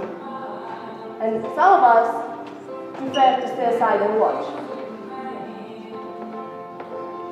And there are so many dances that even the best of the dancers don't know yet.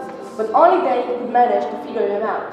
This makes a difference between good dancers and fast learners who don't have the ability to dance any kind of dance, anytime, anywhere. He smiled, like he had been in a trance during her analogy. More than that, he wanted to take her anywhere.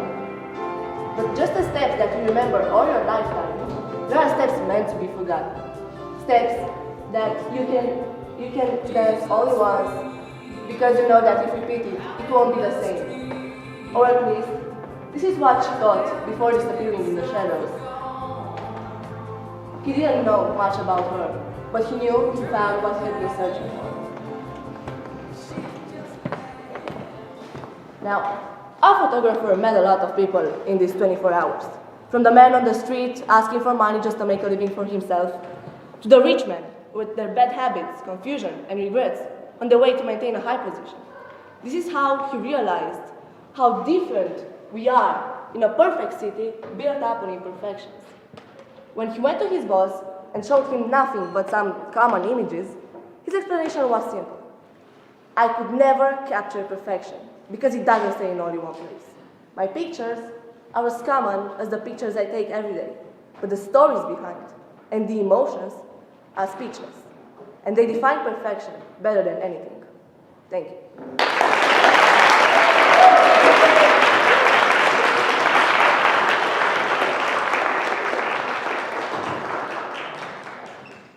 Thank you, Alexandra.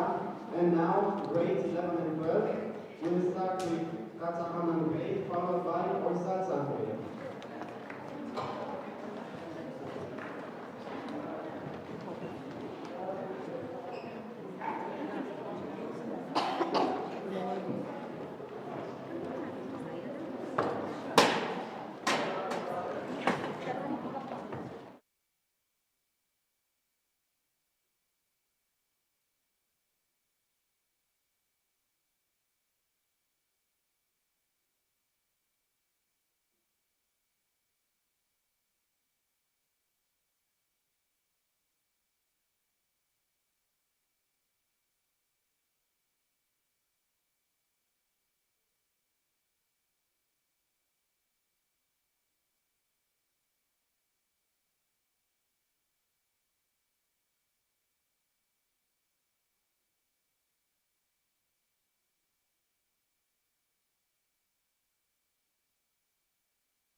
I want to talk to you about the nature of us human beings.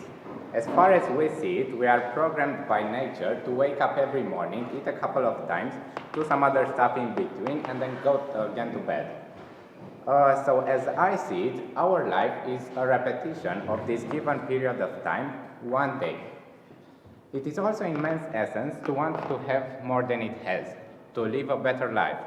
But for most of us, these delusions don't come to reality. And you may ask why?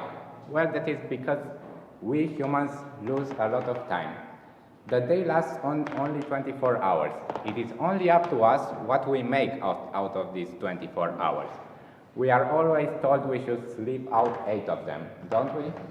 But wait, let's look at every single successful person on Earth, from Bill Gates or Barack Obama to Elon Musk or even Donald Trump. How much sleep do they get? Well, it turns out about only 6 hours a night, waking up at about 6 a.m. This way, they have 18 hours to do their important work, take care of their families, and also enjoy some hobbies. Now, what does the average human do? Oversleep or go to bed too late, so either way, they lose time because they can maintain focus on what really matters during the day. Lose even more time napping or on their phones, literally throwing hours out the window, letting their brain slip into thinking that everything is all right. Speaking about brain, dopamine is the substance which gives it the sense of pleasure and reward. How can we get it? Well, one of the ways is by eating. This is why we love this so much. Another way is by reaching our goals, getting the feeling of taking a box out of our to-do list. But dopamine not only helps us progress toward a certain objective, it also enables us to see our rewards and move closer to them. What happens when we don't get enough dopamine? When, for a fact, we only get to use less hours in our day, doing important stuff for us, and on the other hand, the lack of dopamine, the people who have lack of dopamine are more prone to addictions, depression, or fatigue. So not only being efficient in managing our schedule help us reach our goals, it also keeps us mentally healthy and happy. Now, all this being said, let's think about this. Even if most of us realize and know that our existence of Earth is irrelevant in the grand universe, in the grand scheme of things, most of us still try and fight to go up in the world. And those who are doing this, all of them, they all get the same 24 hours in a day, and it is their decision how they use them. Now, for those who aren't trying, I'm telling you that you really should, and that what you do today will change how your life looks in 10, 20, or 30 years. Well, you may not trust me, but I'm telling you that you may have everything out there to lose. Thank you very much.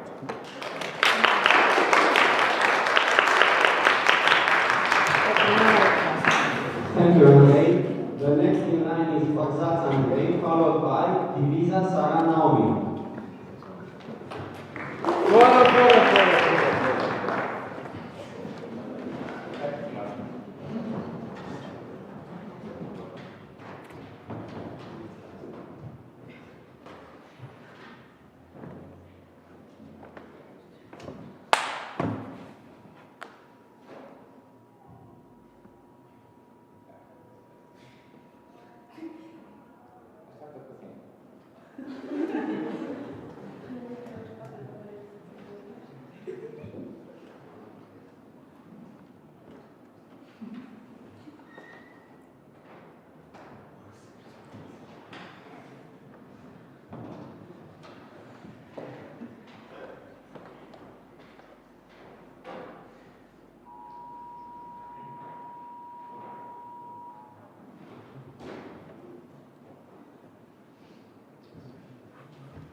Fight aircraft has been located.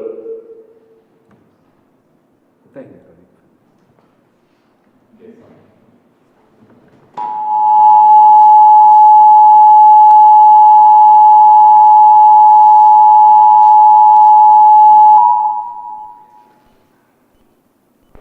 The following message is transmitted at the request of the Federal Aviation Administration. An unidentified aircraft has been located near the state of Florida. Hello everyone! As you may or may not know, the world as we know it is about to end in 24 hours. But worry not, citizens, we have the solution. We at the Surveillance, Control, Alarm and Maintenance Facility have invented the special offer for you. My name is Ted Bunker and I represent the Ted Bunker's Bunker Division. And ever since I was a kid, I always wanted to sail safe spaces in dire people of existential crisis need. So let me begin. Our bunkers are the best in the world. Our bunkers are made with the material that can resist a 50 megaton bomb. So even if the whole earth got destroyed, you will still live. You can tell I pay reasons for that, but don't hear it from me.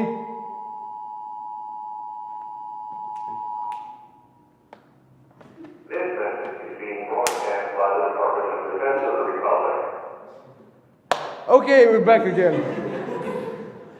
We're having technical difficulties. Anyway, our bunkers are simply the best. Indoor plumbing, personal space, supplies, refrigeration. We are having none of that. You have to bring it on yourself. But what we have are 4 bunk beds put on top of another. So you have like a freaking stair of beds. So, and if any of you want intimacy, bad luck. It's not gonna happen. Another thing our bunkers have is, of course, food supplies, serving in cans, and they're like a grape pasta that just is delicious. It's very delicious. What the bunkers have? I forgot to tell the price. The price is only $299. And if you think that's expensive, please remember that it's the end of the world and we have to spend our money carefully. But also, we have to accept what we have. Another thing, let me just say, if you are with your family, you can have the best time of your life. Colonize the earth again, if it's possible. I mean, if the earth class doesn't go. I have a conscious breakdown. Hey, hang on your consciousness, please. Stop skipping people. It is the end of the world. You should really focus on yourself, how you lived your life, what life meant to you. Think about it. Do you really want your last act on Earth to be a scam? You have the power to change. You can't stop the future. You can't rewind the past. This might be your last moment to prove that you are more than a scam artist. Ted Dodd, for the love of God, be someone different, be someone different. I believe in you. Sorry folks, I just had a revelation. I sell bunkers not for money, but for life. Because what's more important than surviving the struggle of existential crisis? What's more important than being alive in the time of need? Humanity has gone through rough past. We have worse than that, even though that only God knows.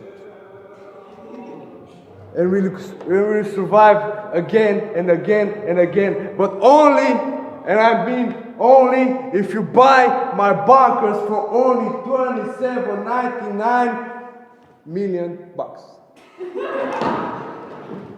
So here you go, folks.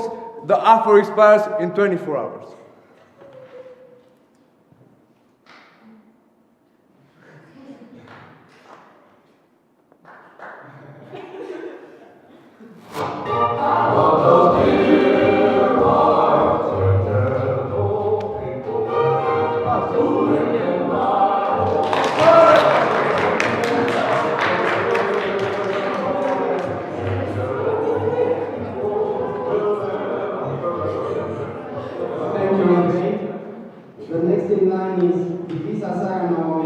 followed by Inspector Catalin.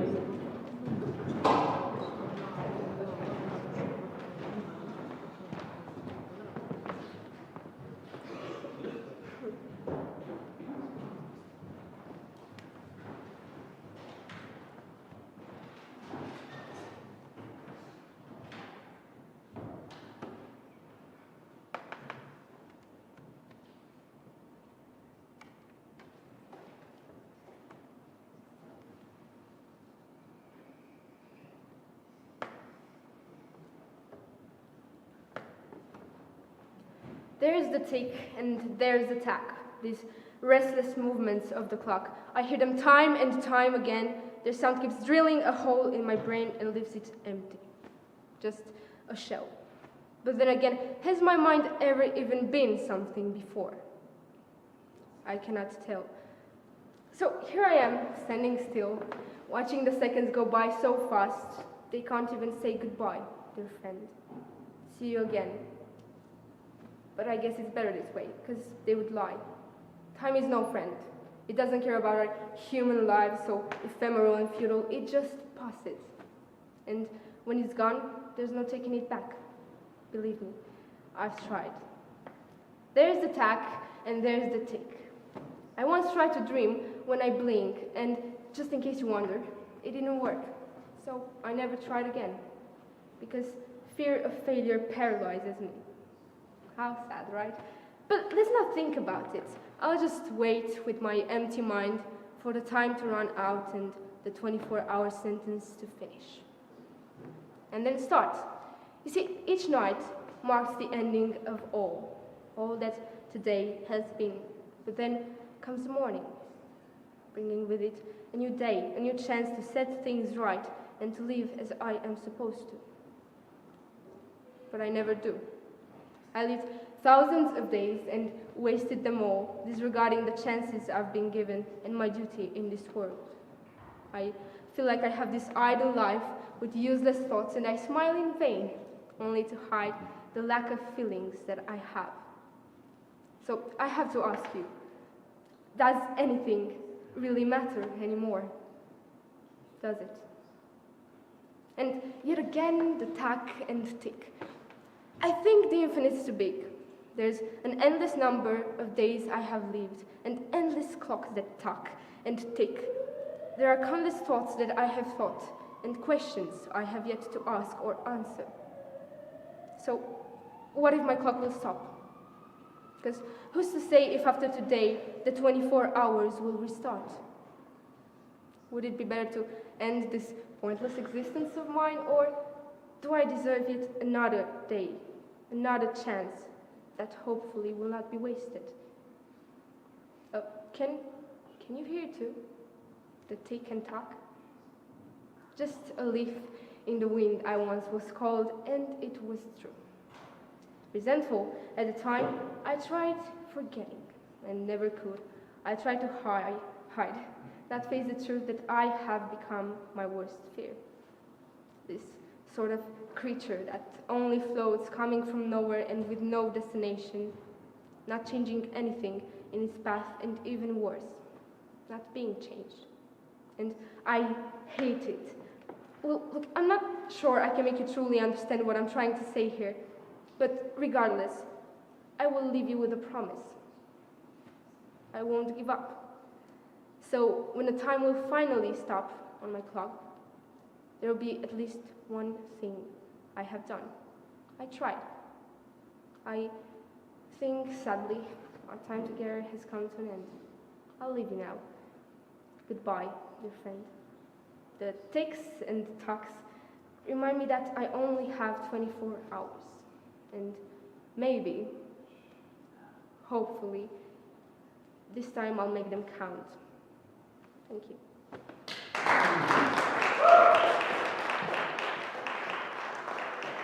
Thank you, Sarah. We now invite Inspector Catalin, followed by Yolanda Maria.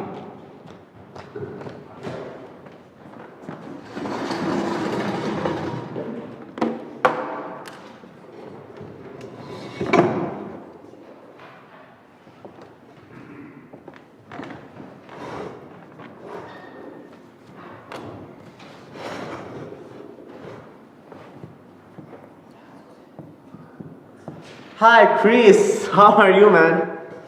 Well, yeah, I'm okay. I've returned in this hotel room, for my final rehearsal before filming begins tomorrow.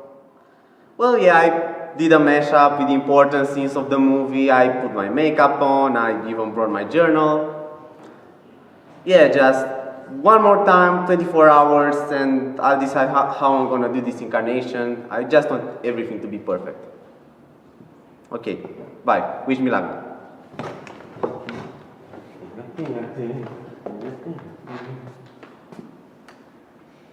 And here we go.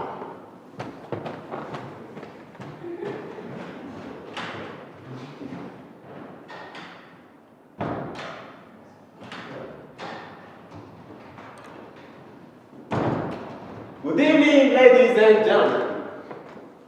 I am tonight's entertainment. You look scared. Why are you so scared, huh? Is it the scars? Wanna know how I got these scars? Well, my father was a drinker and a fiend. And one night he gets crazier than usual. Mommy takes the kitchen knife to defend herself. He doesn't like it. Not one bit. So, me watching, he takes the knife to her, laughing while he does it. Then he turns to me and he says, "Why so serious, son?" He comes to me with a knife. "Why so serious?" Then he sticks the blade into my mouth. Let's put a smile on that face. And why so serious? I mean it, I didn't want to scare you or anything. This wasn't my plan. In fact, do I really look like a guy with a plan? You know what I am? I'm a dog chasing cars. I wouldn't know what to do if I got it. No, I just do things. Mom has plans. The cops have plans. You all have plans. But you know what? You are schemers. Schemers trying to control the little world. I'm not a schemer. I just want to show the schemers how pathetic their attempts to control things really are. You know what I've noticed? Nobody panics when things go according to plan. Even if the plan is horrifying. For example, if tomorrow I tell the press that a gangbanger will get shot or a truckload of soldiers will be blown up, nobody panics. Because it's all part of the plan. But if I say that one little old mayor will die, well, then everyone loses their minds. Introduce a little anarchy, upset the established order, and then everything becomes chaos. I'm an agent of chaos. Oh, you want to know the thing about chaos? It's fair. Why don't you call me when you want to take things a little more seriously, huh? Here's my card. I might just get an Oscar for this one.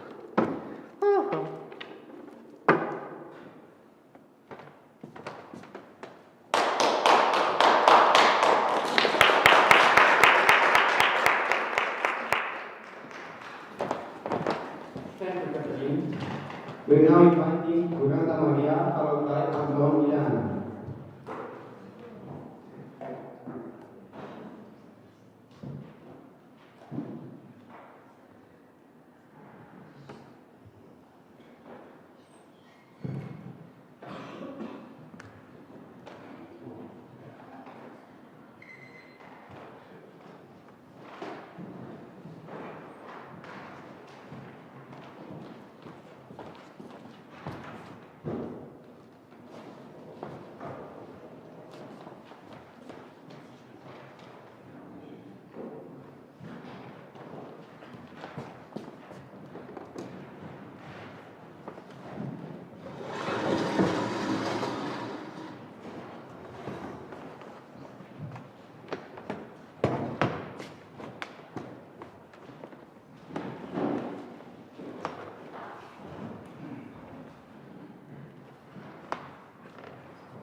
my God.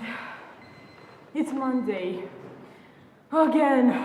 Oh, it's 6:30. Again. Gosh, sometimes I wish I'd be a character in some wish-fulfilling movie where some fairy godmothers just goes like bippity boppity boo, and then time stops for like 24 hours. Oh, it's never gonna happen, so I have just 5 more minutes of sleep and I'll wake up. Oh, I really need to wake up. It's probably already 6:30. Well, whatever, it doesn't matter. I already woke up, so I might as well just go get ready for school. I'm gonna put some makeup on. I'm gonna put on my scarf, my backpack, my coat. Oh, I really must hurry, or I'll lose the bus. It's probably already 6:30. Why is it still 6:30? I mean, gosh, did all the clocks in my house just break, or... Wait. My wish came true! Oh my God, my wish came true! This is the best day in the world, and there are 24 hours for me to do whatever I want to do. Just think about it. I could go to the zoo. I could play on my Xbox all day long. I could eat only sweets, and guess what? This means I don't have to go to school. I don't have to eat my veggies, and I don't have to do my homework. Whoa, this is incredible. Now the only thing left to do is go by Jason's house and ask him if he wants to come to the zoo with me. Of course he'll want to come to the zoo with me.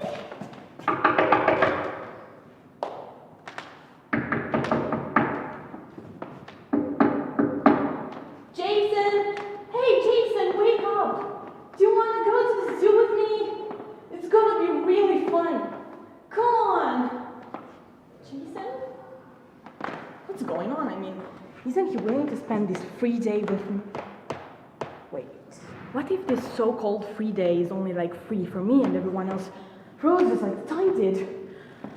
No, let's calm down. That's impossible. Like, no. I'm just gonna go to the zoo by myself and I'm gonna have fun. It's gonna be great. Ah, finally, the zoo. It feels like it's been years since the last time I was here. Ah. Look at all of these animals. Monkey! Hey, little monkey, come on here. I have a banana for you. Monkey? Banana? I guess this was much more fun when they were actually moving. And when the wolves were running and the ducks did that thing, you know, like quack, quack. Oh, what is that bird stuck up there in the sky? I mean, what kind of species is that? Maybe I knew if I did my biology homework for today. No, I can't let anything ruin this perfect day, so I'm just gonna go home and play on my Xbox with Norman. Boom, boom, I'm gonna defeat you. And I won! For the 25th time in a row, I won. Oh, come on, it's even called multiplayer if I'm playing by myself. Come on, Norman, you're not doing anything. Norman? Yeah, great. Now even my brother is stuck in time. I'm so hungry. Mom, I'm so hungry. And may be forgiven, I never thought I'd say that, but I can't eat any more chocolate and pudding. Mom! Oh yeah, I forgot. She can't hear me because of that stupid wish I had. What was I even thinking? Oh my God, what have I done?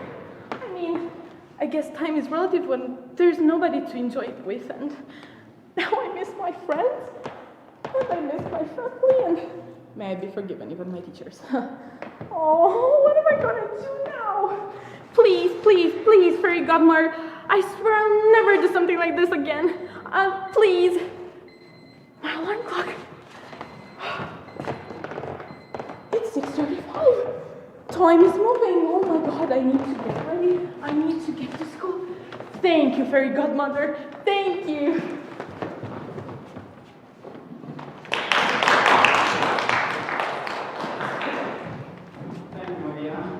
The next in line is Antoniana, followed by Paolo.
24 hours until I die? Once, you asked that question too, remember? You were terrified by the idea of the eternity where you wouldn't exist. In those 24 hours, you had to convince yourself that there are no such things as time and space. There is only life, death, and your perception of them. Will I ever see you again? I asked. And then our hearts began to beat, but not as a confirmation for God, but as a rebellion against the stars who dared to turn themselves into the metaphor of monotony we call bones. We didn't swim, we didn't float, we didn't fly. We were finite. For the first time, we weren't everything. The first to be felt was the time it somehow reached us by sailing through the red fjords within us, conquering our branches that were never made to be trees, and held our hands, bringing us closer to the sky that we used to be.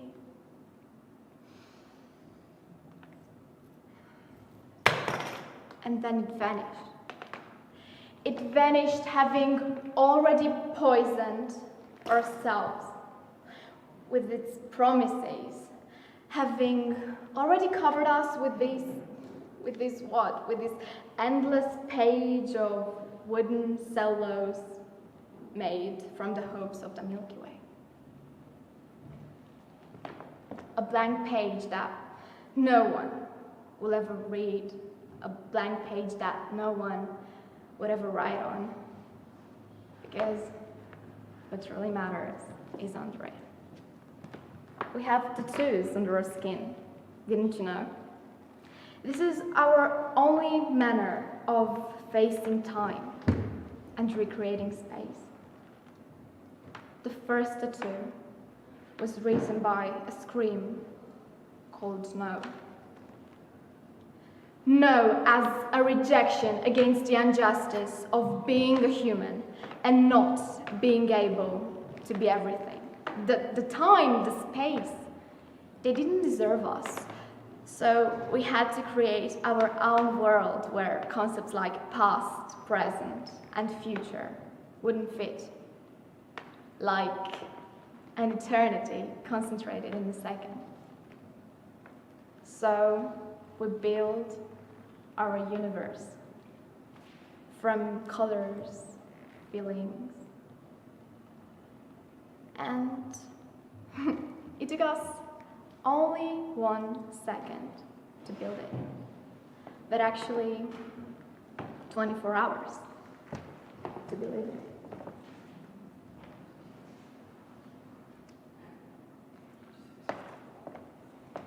Actually, as there was no time or space, one didn't know how to actually live one's life. I couldn't float for a lifetime. I couldn't believe in colors or call even the most fascinating feeling a moral value. So I had to create two entities as powerful as time and space that would give a new meaning to this new world. The first one was blindness, but a peculiar one. I chose to be blinded by the love for the unknown, so all I could see under my eyelids would be the color red. Red thoughts, red symphonies, red loneliness. I was so captivated by at one point. Even touching wings and breathing stardust became fastidious. And then the sculpture came. I could see it because of the bright shades inside my eyes. He actually couldn't sculpt anything as he had no marble, so he had to sculpt in feelings. He made a tree trunk from bliss and turned my nostalgia into its leaves. But that sculpture didn't belong to the atemporal universe or to my imagination. It was scratched. It was scratched under my eyelids. The color red peeled off, and there was light. How can I figure out whether I am being born or going to die? I asked. You can't. The truth is only a matter of perception.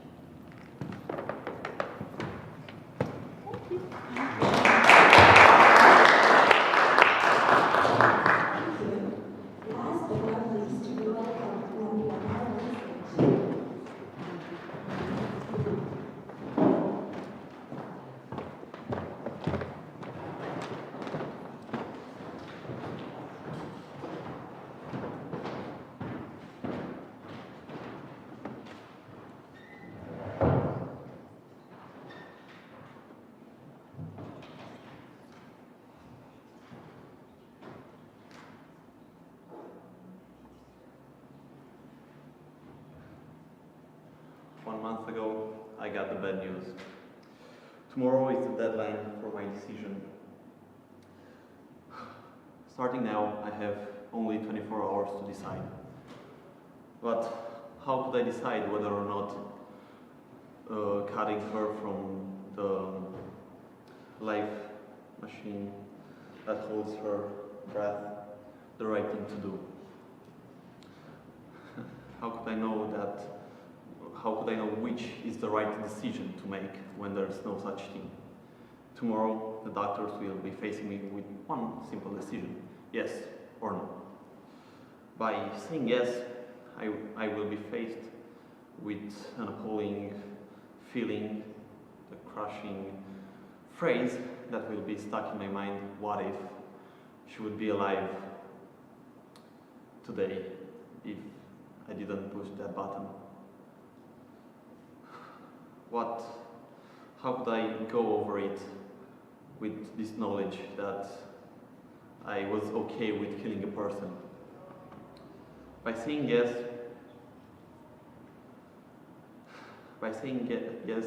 I'm just trashing all the memories with her from the past years, and I just can't go over the fact that the moment I saw her, I knew that she was the one that I love for the rest of my existence. How could I forget her lovely cat eyes in which I foreseen my future? Her smile, which had the power to bring me from the valleys of despair up to the peaks of happiness. Her soul, which fed my ever-growing love for being alive and living the dream near her, with her by my side. How could I ever forget her laugh when it just forced me to be happy and make her laugh more and more. Its sound being as addictive as the songs of sirens from the Greek mythology. By saying yes, I'm just letting go of all the nights when we spend the night watching the stars, thinking about the infinite universe and the infinite power of love. How could I ever go over all of our dances on our song on which we fell in love 20 years ago? And all of the moments of holding her in my hands on that same bloody song from Guns N' Roses, November Rain.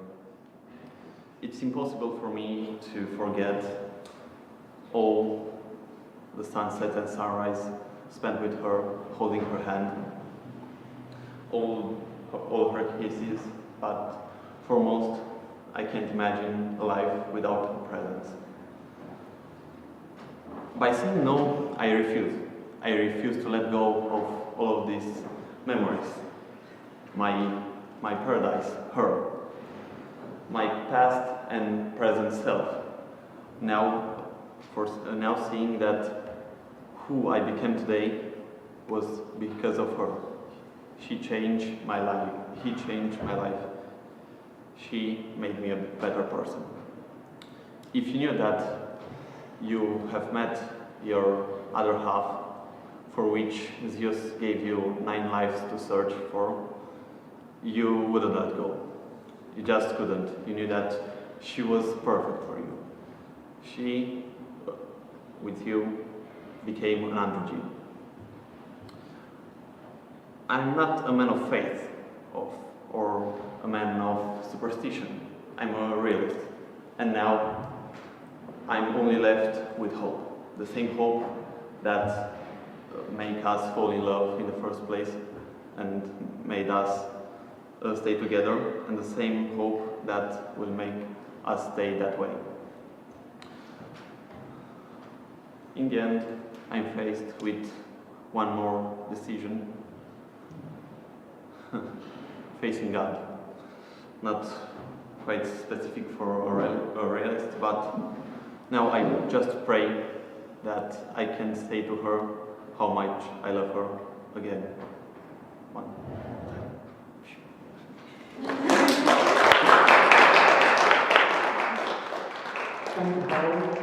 The 2018 edition of Speak Out is now officially ended. See you next year.